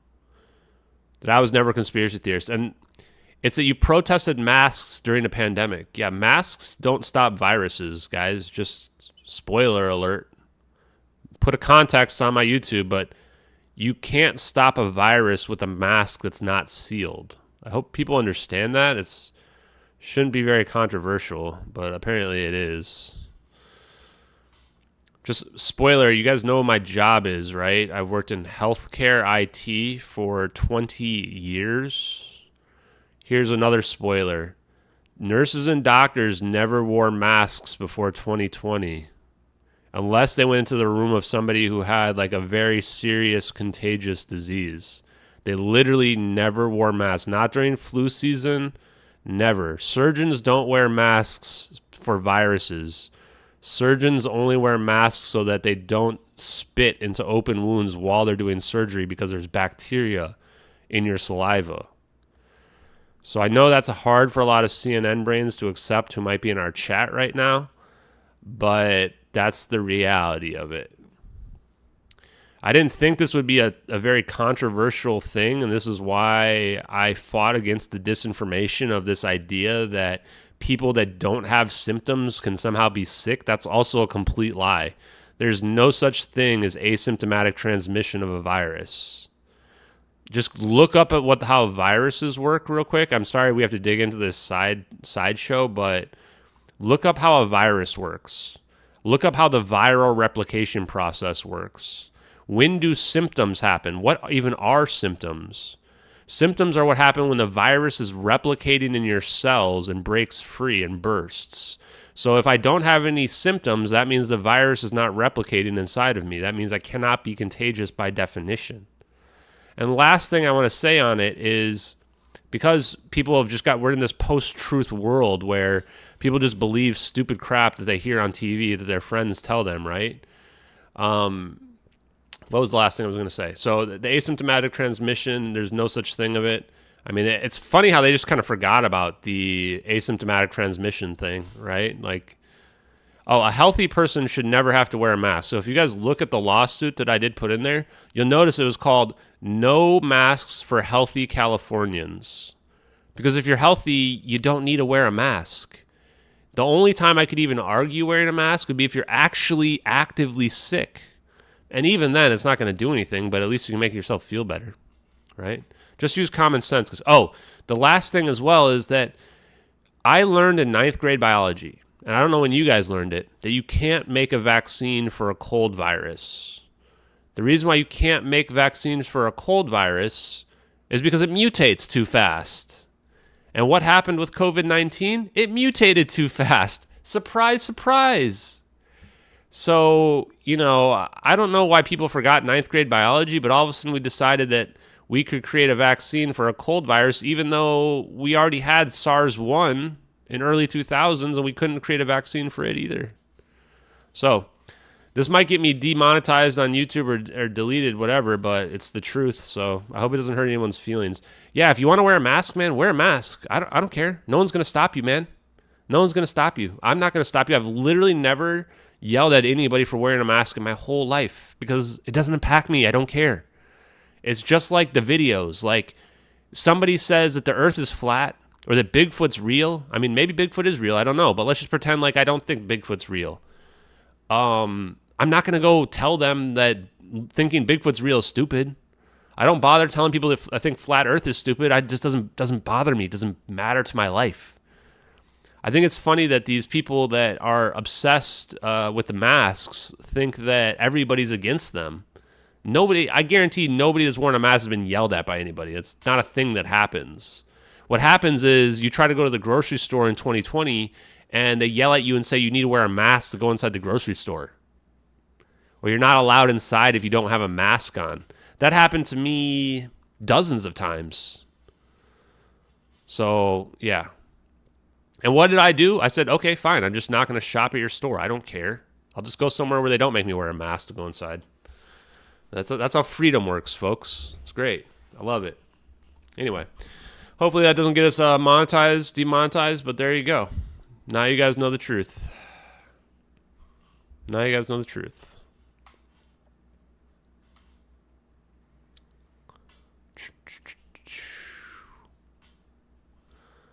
I mean, go nuts with your mask. If you're going to wear one, at least wear N95. At least wear an N95, right? At least wear a mask that seals, right? If your mask doesn't seal, then, I mean, what do you think it's doing? If your mask doesn't have a seal around it, I don't understand what you think the mask could be doing. How much virus do you think it takes for you to get sick? Like, I don't get it. It's pretty weird. Are you vaxxed, Ash? No comment. No, you know what? I'll just say it. I'm just going to say it. Oh, boy, this might be risky, man. It might be risky to put this information out there. if you're in the healthcare field, this is a very scary question to ask people. This is what I'll say. No, I did not take the COVID-19 vaccine. I got an exemption. I got an exemption a year before it was actually even out there, because I knew you don't need to get a vaccine for a cold. And what I'll say is a lot more people than you think, especially in the healthcare industry, also did not get it. A lot more than you think, guys. A lot more. Like, people think that everybody got the shot. You're wrong. I've seen information that would waken a lot of people up. Would wake a lot of people. Now, I don't care if you do. Again, all my family members got it. They all got it, right? That's fine. I don't care. People are free to do whatever they want with their bodies. I just ask that they allow me and other people as well the same courtesy. Let me do what I want with my body. You do whatever you want with your body. I've never gotten, since March of 2020, I have never been sick. I have never been sick since March of 2020. It's 2024 now. I have not gotten sick in almost 4 years. That's all I'm going to say on that, okay? So I haven't gotten anybody else sick. Nothing I've done, because I can't get somebody sick if I've never gotten sick, right? So I just want people to realize that. For the record, guys, I kind of give you guys a lot of hints as well. What do you guys think? When I was making those jokes about not dying suddenly, did you guys not catch on those? You guys didn't catch on those jokes? Yeah, I'm going to state it one more time for the record. I think that people should be able to do whatever they want with their bodies. If you want to wear a mask, if you want to wear 5 masks, you want to wear so many masks you can't even breathe, go nuts. Doesn't bother me. You want to shoot yourself up with drugs, I don't care. Doesn't bother me. Just please allow me the freedom to not shoot myself up with some drugs that I don't want in my body. I appreciate that.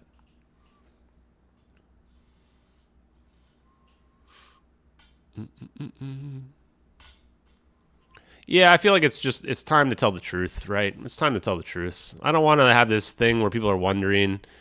You know, I don't care. It's not that big a deal.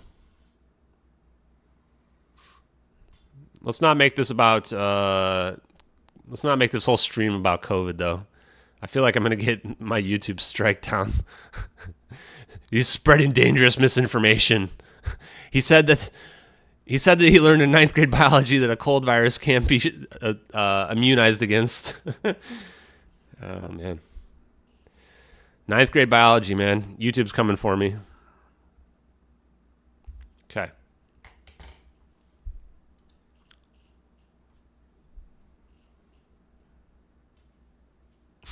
Okay, guys, gotta be careful with the chat. Chat, you're gonna get me in trouble, chat. Okay, let's focus back on our task at hand here. Let's focus on the task at hand. And once again, I'm gonna say this one last time. I've never yelled at anybody or done anything aggressive towards anyone who's wearing a mask. I had to wear a mask as part of my job a lot. As one of the conditions of my exemption, I also had to wear a mask, although it didn't really matter because everybody had to wear masks anyway. If you were in the healthcare field, you had to wear it every time you were in the hospitals until actually a year ago. I'm not against requirements that are out there as long as, private companies can do whatever they want. Didn't mean I enjoyed it, but, I follow the rules when I have to. That's how society works when you can disagree with people and still have your own beliefs, folks.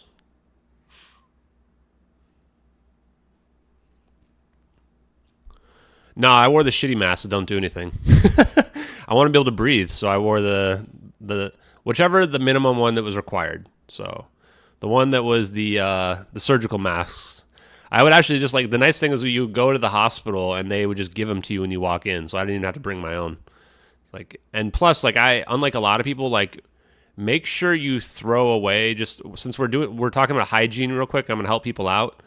Do not reuse your dirty masks, okay?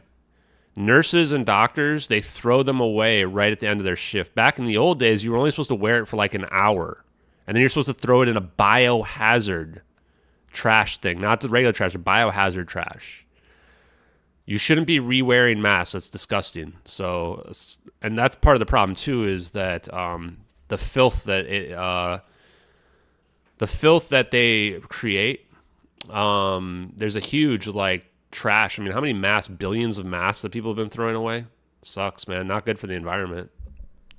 But yes, make sure you throw them away, please. Yeah, the litter on the ground, man. Bury. The sad part is all the people that are like, oh, save the environment, right? Turn off your lights when you leave the room. We're going through billions of masks. It's like, yuck, man.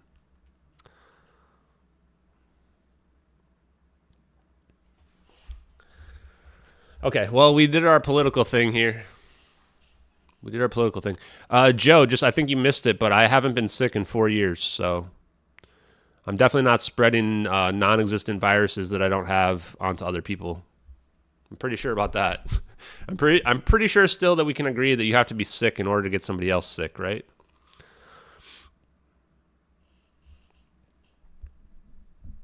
Okay, let's talk about something else.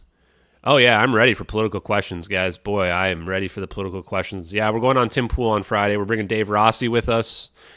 Dave Rossi is quickly becoming, I think he's getting pretty close to being my best friend at this point.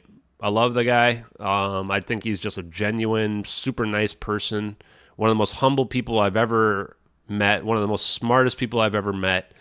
I've got a bromance with him for sure going on. I think that from the science perspective, Dave Rossi will be one of the people that changes the world, and that's why he's coming along to Tim Pool. I actually asked if we could bring him along, and they said yes. So looking forward to it. I can't wait to meet Dave Rossi in person tomorrow. Yeah, it's going to be awesome.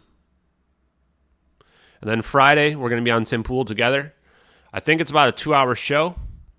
So, yeah, I think a lot of this, let's see what else we're going to get through here. Let's talk a little bit more about, I want to log off in a little bit too because I got a flight in the morning. But I want to make sure we get through some of this. We don't have to get it all set. Tomorrow, Dave and I are going to go through this list that you're looking at here. We'll work on our talking points, make sure we all got it figured out. Yeah, my plan is to probably have it be like about 1 hour and 15 minutes of conspiracy and about 30 to 45 minutes of science. I think that'll be good. I think that's a good mix, right? Tim Pool is going to be on Friday. It's going to be on the Culture Wars podcast.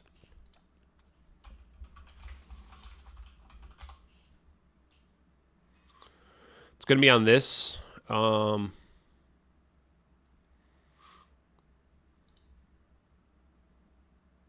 Yeah, here you go. A lot of the times it's two people against one another, but this one's not going to be. It's just going to be us with Tim Pool, I think. I asked to make sure there wasn't going to be some kind of gotcha thing. So yeah, just the streaming on YouTube has 100,000 views on these. This one's got 400,000.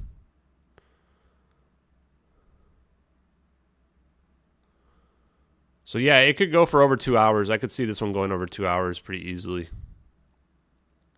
Oh, look at that. James O'Keefe. Yeah, this is going to be good. This is going to be really good.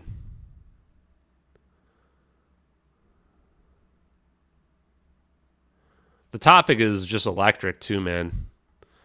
The topic's really electric.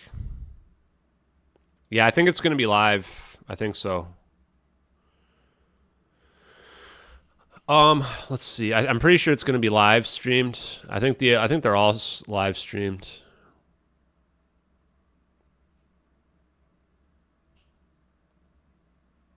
Theories behind the two unknown passengers. They are Iranian passengers. I think it's very suspicious. Very suspicious. If there's an element of espionage, which is certainly something we can't rule out, then those Iranian passengers are prime suspects A and B. Unchecked lithium-ion batteries. Yeah, the unchecked lithium-ion batteries are for sure what happened to this plane. There was a fire, definitely. I mean, these lithium-ion batteries are extremely dangerous, man. And they lied about them as well. It took them like weeks for the Malaysian, maybe even months, for the Malaysian airline CEO to admit that the lithium-ion batteries were on the plane. Of course, why? Because if you tell everybody there's lithium-ion batteries on the plane the next day, everyone's going to go, oh, it must have been a fire, right? They didn't want people to be thinking that it could be a fire scenario. They had to lie about it. Pretty obvious. I mean, it's, in my mind, 100% lithium-ion battery fire is what happened to this plane. And we would have never figured that out. Never would have figured that out without the videos. Without this smoke trail coming out of the back of these videos, and then talking to Catherine T and talking about the orange glowing plane, we would have never figured out that it was a fire. Never would have figured it out. That's what's crazy about it. That's how the cover-up was good, but it wasn't that good, right? Like, if you think about it, in some sense, it's a good cover-up. In other senses, like, if we just had to think logically, we could have figured out that there was a fire scenario. The only reason why people don't think it was a fire scenario is because they believe the lie that this plane crashed in the South Indian Ocean. The moment you diffuse them of this idea that the plane crashed in the South Indian Ocean, you go, okay, well, now that opens up the fire scenario. We don't need the plane to last for 8 hours. We only need it to last for an hour.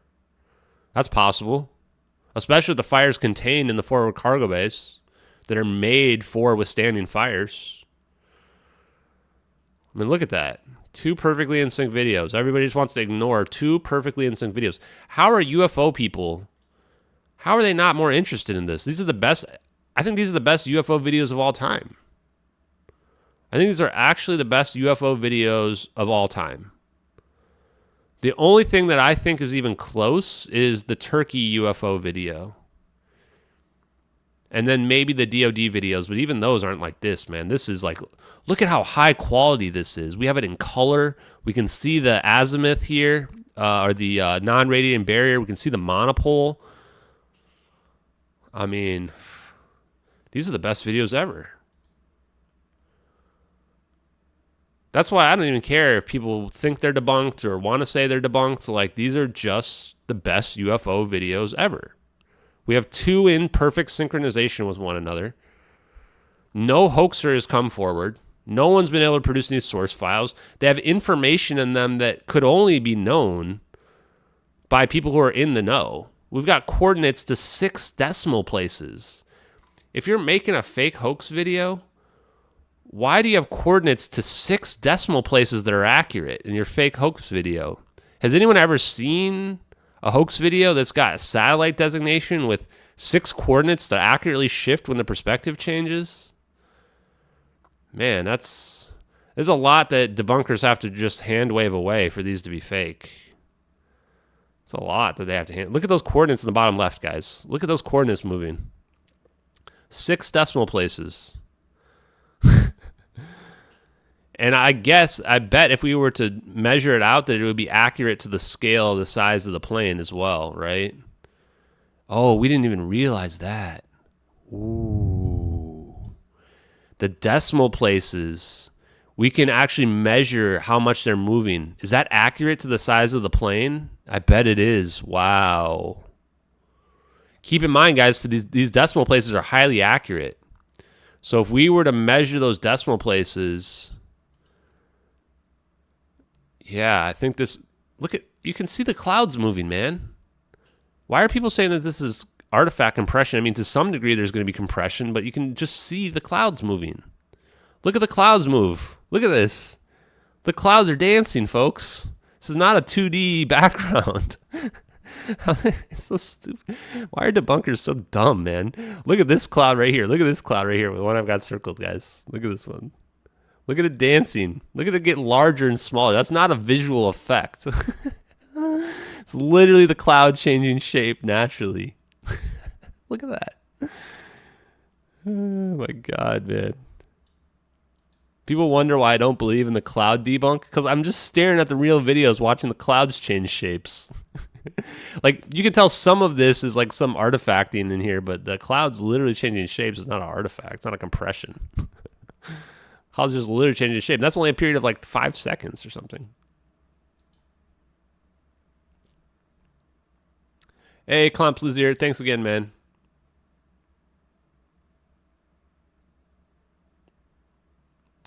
Will I bring up regicide? Probably not. Yeah, the smoke and the fire is definitely the lithium reacting with the water, right? That's why it's going to be glowing orange, is that they're pouring water on the batteries. So if you guys look at the protocols for what you're supposed to do, is they have these bags now where you're supposed to throw, like if my cell phone ignites from the battery, you're supposed to throw in this bag and you're supposed to just like pour water on it. So that's probably what they were doing with the fire in the cargo bay, is they're pouring water on it, trying to put it out, right? And it's going to release bromine, the chemical gas that's causing the plane to glow orange. There's so many fake experts in my replies too. They're like, oh, it's not going to do that. And I'm like, well, I've got a literal expert who testifies on the Hill that says it will. So what, should I believe some random idiot who pretends to be a scientist on Twitter, or should I believe somebody who's literally shown me their papers where they have argued on the Hill about the dangers of lithium-ion battery fires and what they can do? I think I'm going to go with the person who's already verified themselves to me.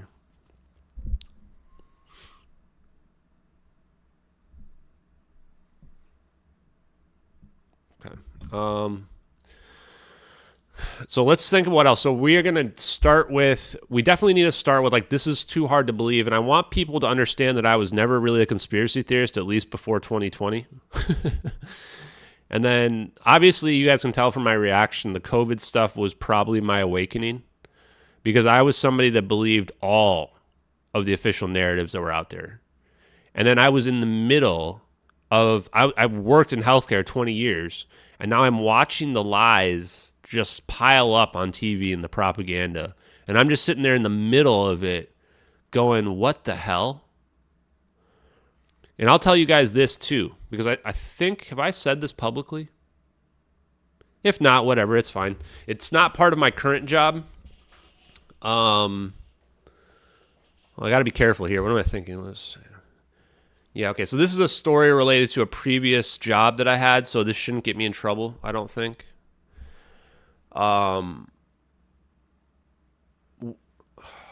just trying to make sure I'm not going to get in trouble saying anything. I think it should be fine. I work in IT, right? So the areas of IT that I've worked in the past, not my current job, but in the past, were pharmacy and laboratory. I've worked on a lot, but those were two that I worked on in the past. And when COVID was happening, I was working as an architect for both laboratory and pharmacy design. And so when COVID happened, you can imagine that that is basically the intersection of everything that was happening. Like lab tests, we're testing people for COVID, right? And we're treating people with drugs, right? This was before the vaccines and everything. So it was, you guys probably don't remember, but there was all these like invectormycin. Actually, some of the order sets that I built, we had invectormycin on the order sets, because before it got like attacked in the media, people were literally giving it to people, right? And then when it was decided that it was horse paste or whatever, they took it off and said, we got to replace it with remdesivir, right? Remdesivir was the other one, but remdesivir was very expensive. So I was the one who was building all that stuff. And I was the one who was building out all the tests. I was the one actually setting all the tests up in the system, right? And, you know, the story I'll tell you guys is this. It's a very interesting one.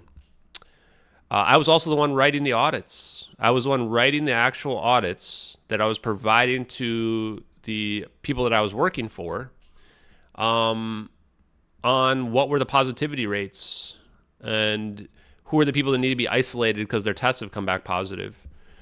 And a lot of people don't realize this, but so many people were getting tested in March of 2020 that the reference labs, the ones that we would send the labs to, because people didn't have COVID tests like there locally. You had to send them off to somewhere, right? They got overwhelmed. They got so overwhelmed that the test results didn't come back for weeks. Normally the test results would be back the next day. They were taking weeks because that's how overwhelmed they were with how many requests they were getting for the tests.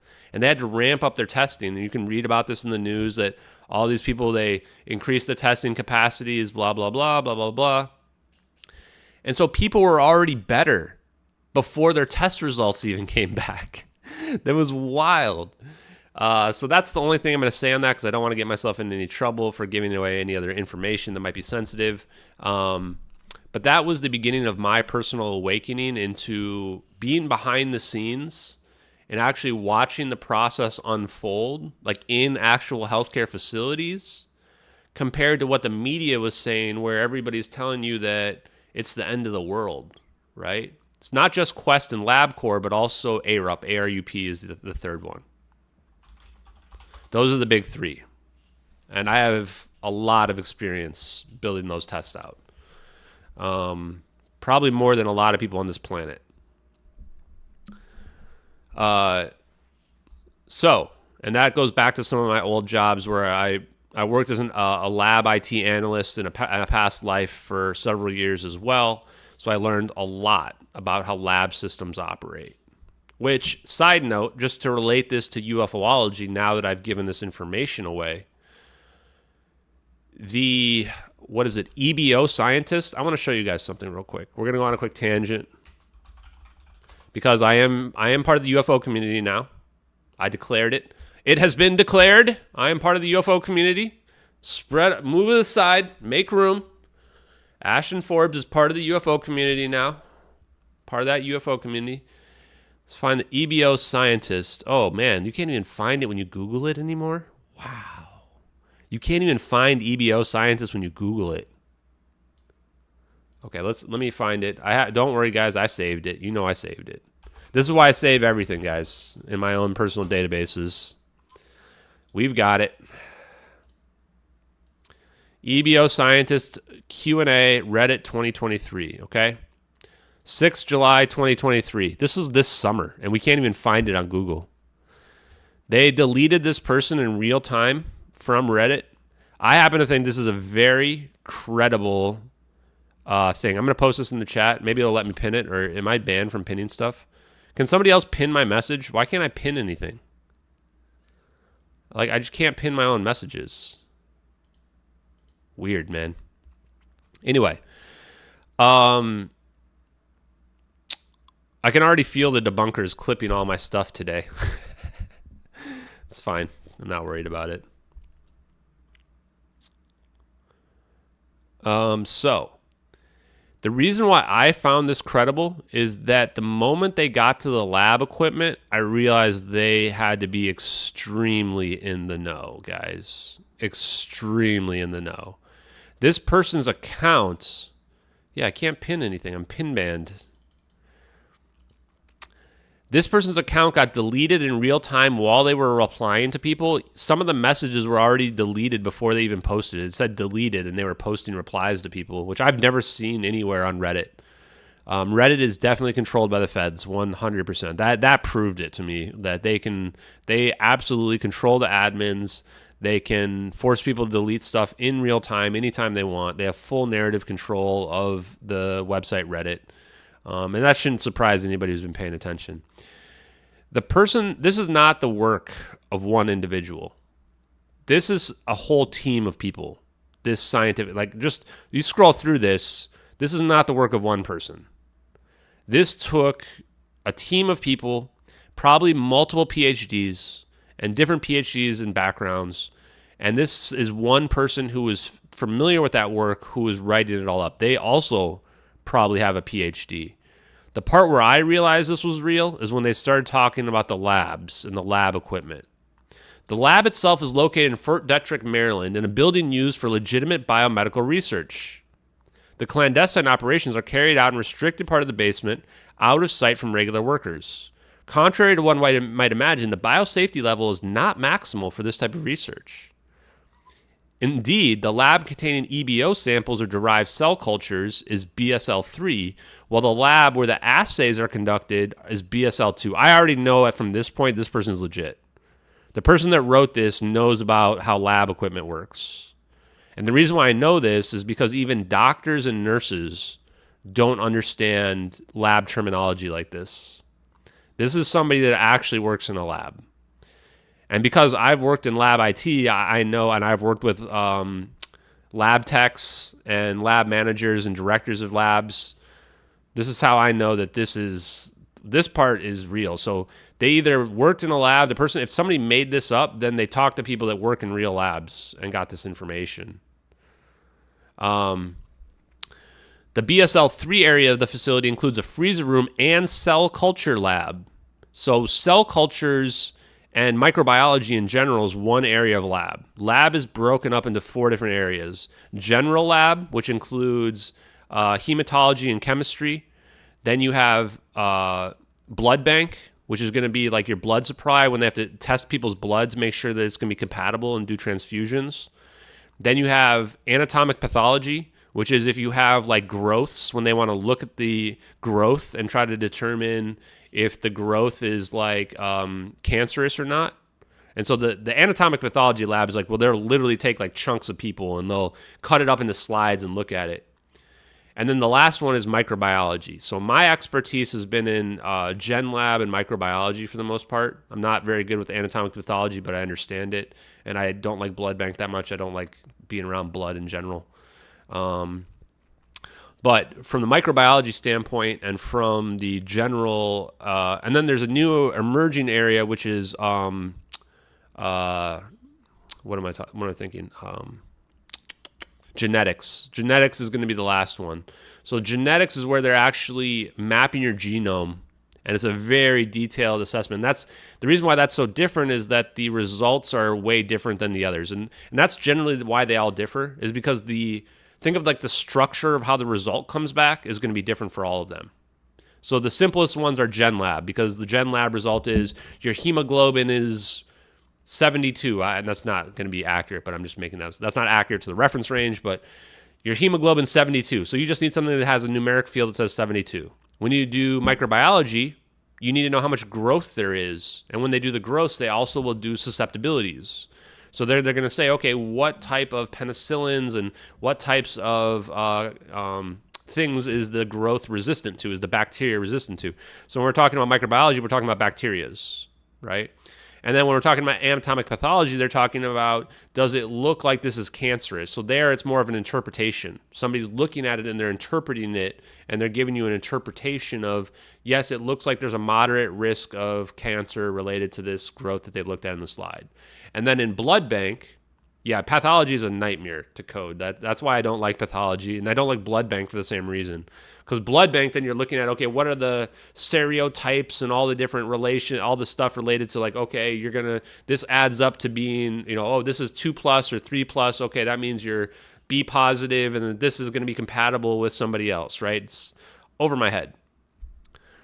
So when I read this, I go, okay, this person definitely knows about lab, because even doctors don't understand this level of specificity when it comes to the labs.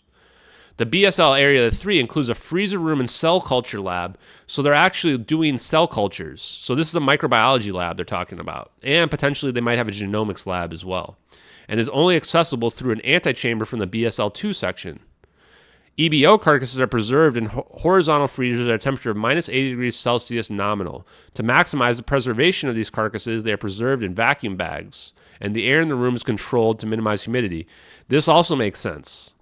So, especially in microbiology, they will have specific rooms where it's closed off and you have to get in the whole thing to go into it. Now, it's not very common in hospitals to have that, but if you were to go to a lab that's like BSL2 or BSL3, 100%. You would have to get into the whole body thing most likely, because you don't want your bacteria and your germs to interact with anything else out there. Or you don't want to get stuff on you as well, but they're most likely concerned about the opposite. There are only 4 bodies and none of them are complete. So this is interesting information here, because what they're saying is that these are probably from crash retrievals, right? They found parts of bodies. They don't have a full body here. They have parts of bodies. Why do you think they got deleted in real time? This is probably real. And they got deleted in real time because they were giving away super highly classified information.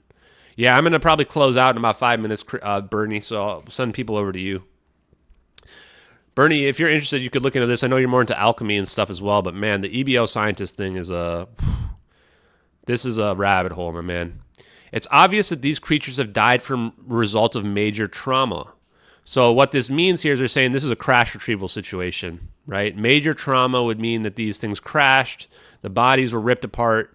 I have never witnessed a motorcycle accident fatality, but it looks like similar to this. So interesting, we already deduced that this was going to be a crash based on the 2 sentences prior.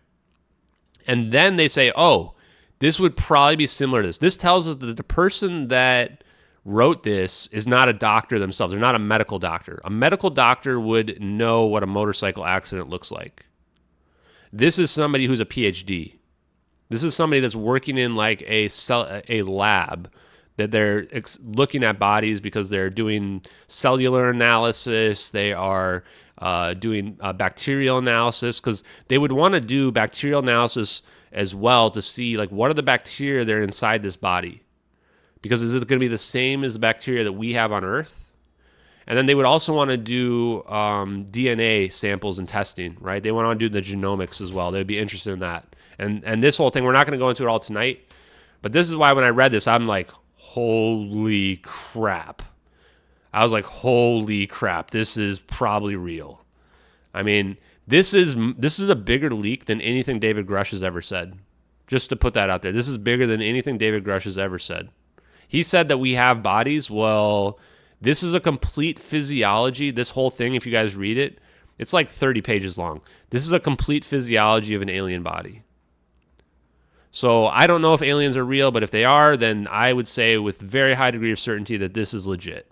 The only reason why you would delete something like this is because it's real. That's the only reason why you would delete something like this. You would if this was a LARP, you would never delete it. And we know it's not a LARP. This is the most elaborate LARP in the history of the world, if so. How do they have all this information about how labs are done? And this is just one aspect, guys. This is just the aspect where I'm sitting here and I'm like, I've got 20 years of experience, including like almost a decade of experience in the lab, right? And I'm going, wow, this is accurate. This checks out. Like, this checks out.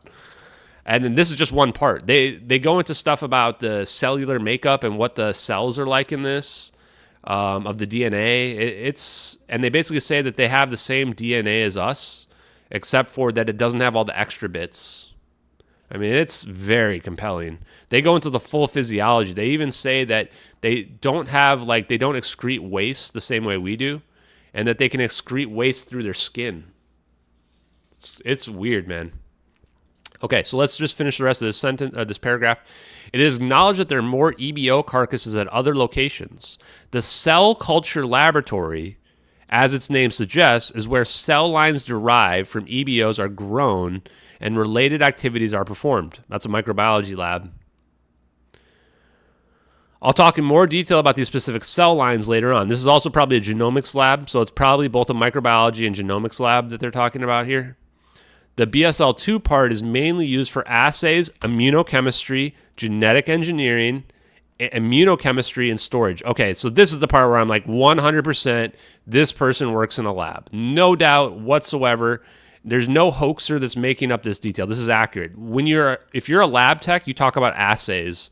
The reason why you talk about assays is because everything has a reagent. So the machine, you have the big machine, right? You put in the assays in there for the tests that you want to be able to perform. Remember when we were talking about COVID like 20 minutes ago? The reason why you can't conduct a COVID test in the hospital is because they don't have the assays for the machine to be able to run the test. So that's why you send it off to the reference lab. So the reference lab does all the stuff that you aren't prepared to do there locally. What this means is they have a very specific lab set up there locally to run the exact types of tests that they want to be able to run. They have some chemistry, they have genetic engineering, so they have a genomics lab, and then they have immunochemistry.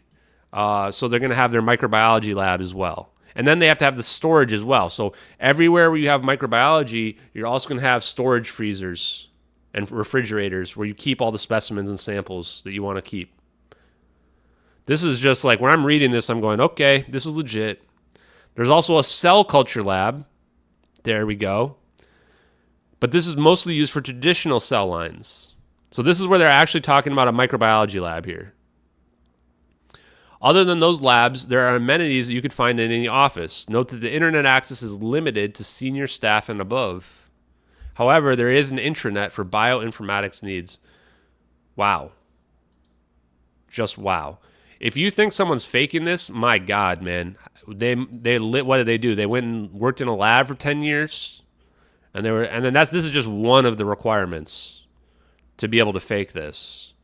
and they know all about UFOlogy and all about, I mean, it's just, if you guys read the rest of it, there's a lot of requirements to have this figured out. I mean, have ChatGPT try to create this.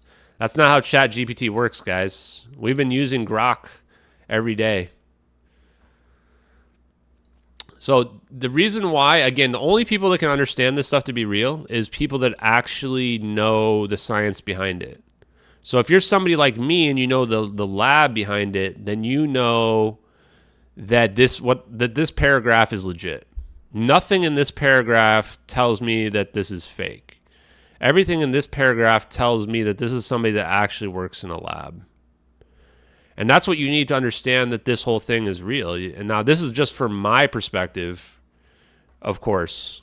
And again, even though I know this, I'm still not 100% convinced that aliens are visiting us. But I do believe David Grush, so I do think that there are bodies of beings that are, maybe they're our cousins, I don't know. I'm not trying to convince anybody. I'm just sharing this with you guys so you can check it out. I think it's just interesting. But if you go to some of the other stuff, you'll find out that there's most likely somebody, just to know the stuff about the genetics here, you probably have to have a PhD in either microbiology or some type of biology aspect in there. My guess is, just reading this, that there's probably 4 to 5 different PhDs required, which is not going to be from one person. It's going to be from a team of people. You're going to have one person that's going to be the expert in microbiology. You're going to have one person that's going to be the expert in genomics. You're going to have another person that's going to be an expert on general biology, stuff like that. This is way, way too in-depth. That's the scary part for me when I was reading this. I'm like, whoa, like this is a lot of expertise. People are going, oh, one person made this up. I'm going, one person literally can't make this up. Who's the person you think that has 5 PhDs that is working in us months ago? This isn't even that long ago. Seems like all my comments are being deleted. I will post an answer at the end of the message. Yeah, and they reply, guys, after they finish this whole thing. And this is where, look who it is, Punjabi Batman.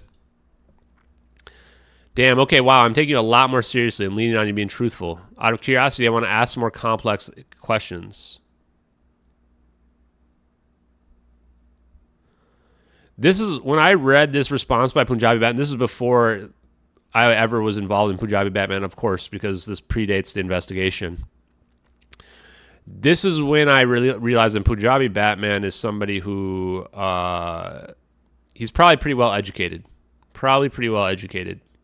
To even be able to come up with these questions, pretty well educated.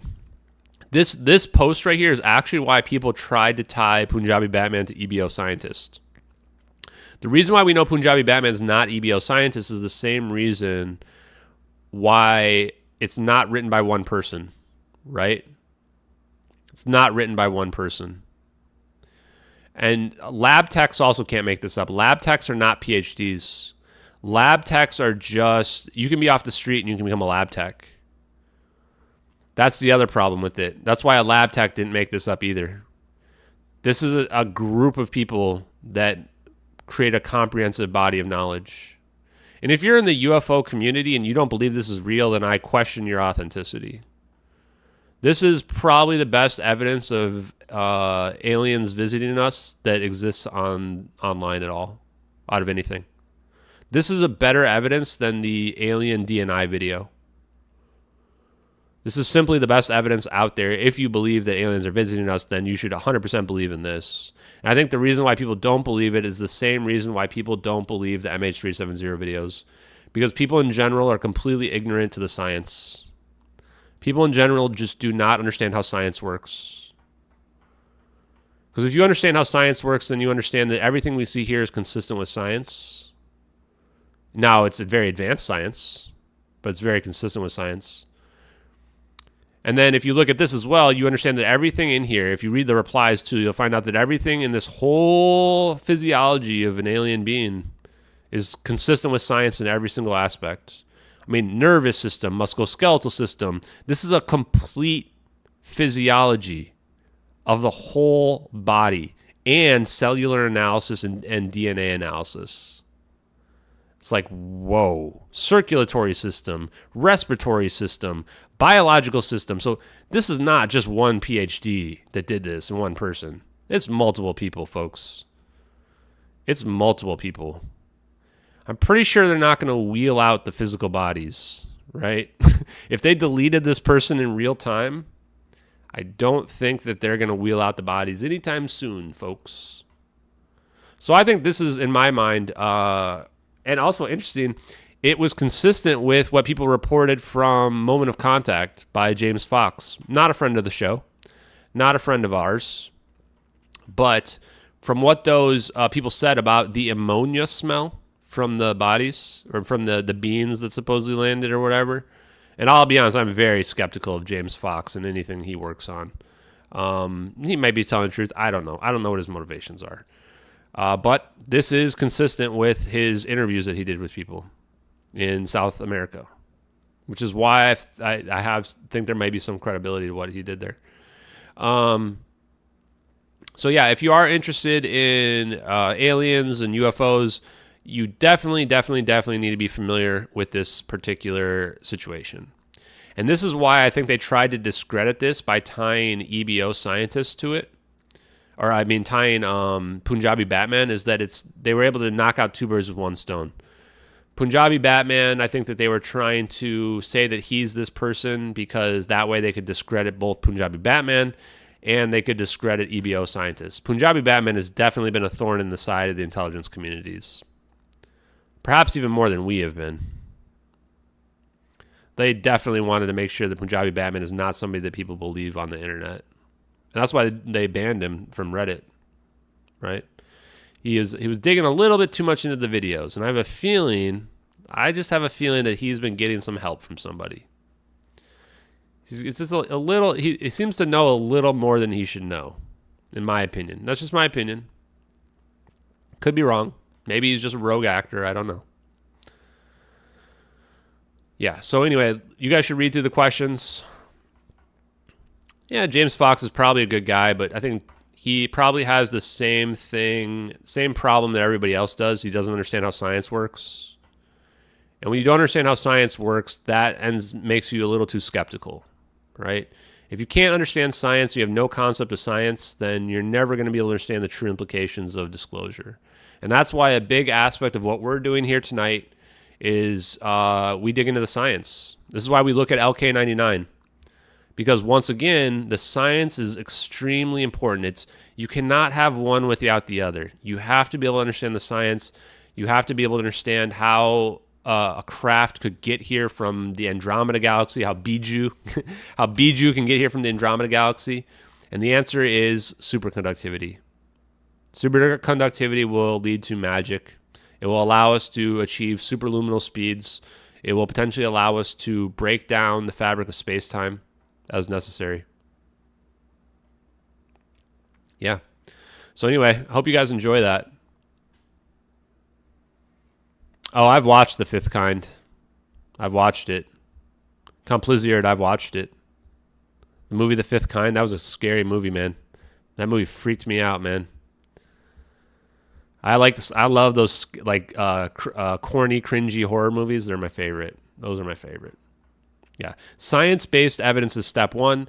That's the reason why, despite the fact that I believe the EBO scientist post is real, I try not to jump too far down into that rabbit hole because I don't want to be making claims that we can't prove. I'm just telling you guys my opinion is that that's true, right? That's my opinion. Summarize room temperature superconductivity. I think I summarized it earlier. Memory hole, if you want to watch the earlier part of the stream, I'm going to probably close it down here. But the idea is that it can allow us to create magnetic fields that are extremely powerful, that can allow us to achieve things like we see in here, high-frequency gravitational waves, can allow us to achieve high-energy electromagnetic field generators, which, if you read the stuff in here, is basically magic. It's what allows us to have an object where we can defy gravity. It allows us to have an object that can be teleported. We can have force fields. From a more practical standpoint, we can have hover cars, hoverboards. We can have computers that are many, many, many times more powerful than what we have now because we can overclock them without them heating up. We can have database server farms that don't require nearly as much cooling in order to keep running. We can have transfer of power over long distances without degradation due to heat. We talk about not having degradation due to heat because of superconductivity. Now my cell phone doesn't heat up anymore. Just doesn't heat up. If your cell phone doesn't heat up, now you have perfect use of power, right? So that means the battery life is going to increase on your cell phone.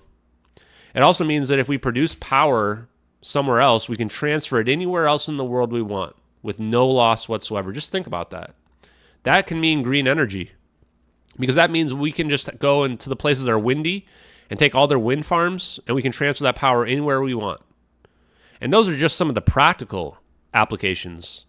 And that's just me as a non-scientist coming up with a lot of that stuff off the top of my head and from stuff that I've read. It's a lot. Superconductivity, room temperature superconductivity will absolutely change the entire world. Entire world will change. Basically, everything that we do on a daily basis will change. It's basically the framework for everything else. Energy efficiency. That's a good way to put it, Barry. Very good way to put it. Yeah, something like 30% of electricity is lost in transmission. Just think about that. 30% is lost in transmission, and that depends on how far you're transferring it, right? The further you're trying to transfer the power, the more that you're losing in heat. If we have perfect conductivity, superconductivity, and we lose no power due to transmission, hello. This is where we begin to go from a type 0 to potentially even being a type 1 civilization. It lays the framework for that, where almost everything starts to become measured just in terms of power generation and how much power we can generate. Yeah, exactly. See what Starduster just said. Welcome to Kardashev level 1. And so when he's talking about Kardashev, he's talking about type 1 civilization, where you stop measuring civilization. You start measuring civilization in terms of how much energy you can produce. And superconductivity is the first requirement. I'm going to take a quick look at that because I'm curious. I don't remember what the scale is. I want to make sure I'm speaking of it correctly because I may actually bring this up on Tim Pool. The Kardashev scale. A method of measuring a civilization's... I hate going to Wikipedia, but we're doing it. So type 1, able to access all the energy that's available on the planet and use it for consumption, right? This is the prerequisite to achieve this is superconductivity. Because then we don't have any degradation. We can just pull all the energy that's coming onto the planet. We can utilize it all, harness everything. Type 2, this means now we can make like a Dyson sphere around our star. And then we can absorb all the energy coming from the star. And then type 3 is one that's able to capture all the energy emitted by an entire galaxy. This is where it gets pretty far into the sci-fi realm, guys. Okay, guys, well, I need to go to sleep. This has been a very fun conversation, a very fun stream tonight. I think we had a lot of viewers on this one. I hope you guys got a lot. Kathy D, I appreciate you. Also, I appreciate that you're in IT as well. Thank you, everybody who is following along. Make sure you guys are spreading the word about LK99 and superconductivity. We cannot let it be suppressed again. They will try to suppress it again. We've seen how this works. The moment things get popular, that's when the disinformation comes out. That's when they try to tell everybody it's been debunked, right? The debunkers are going to come for LK99. I 100% guarantee it. They do not want superconductivity to come out. The reason why they don't want superconductivity to come out is right at the top of the list here. LK99 emergency room temperature superconductivity is a requirement. This is one of the requirements to understand the videos to be real. So, thank you guys very much. Have a great night, and we will talk soon. Tim Pool podcast on Friday. This is going to be the last stream until Sunday, guys. Last stream until Sunday, so I will not be streaming for the next 3 nights. I'll be hanging out with Dave Rossi. I'm going to be learning from him. He's going to teach me a lot. I hope to be a lot smarter when I come back. I will be posting on Twitter, but not quite as much as before. I'll probably be retweeting more stuff than I normally would. So thanks, everybody. I appreciate everything.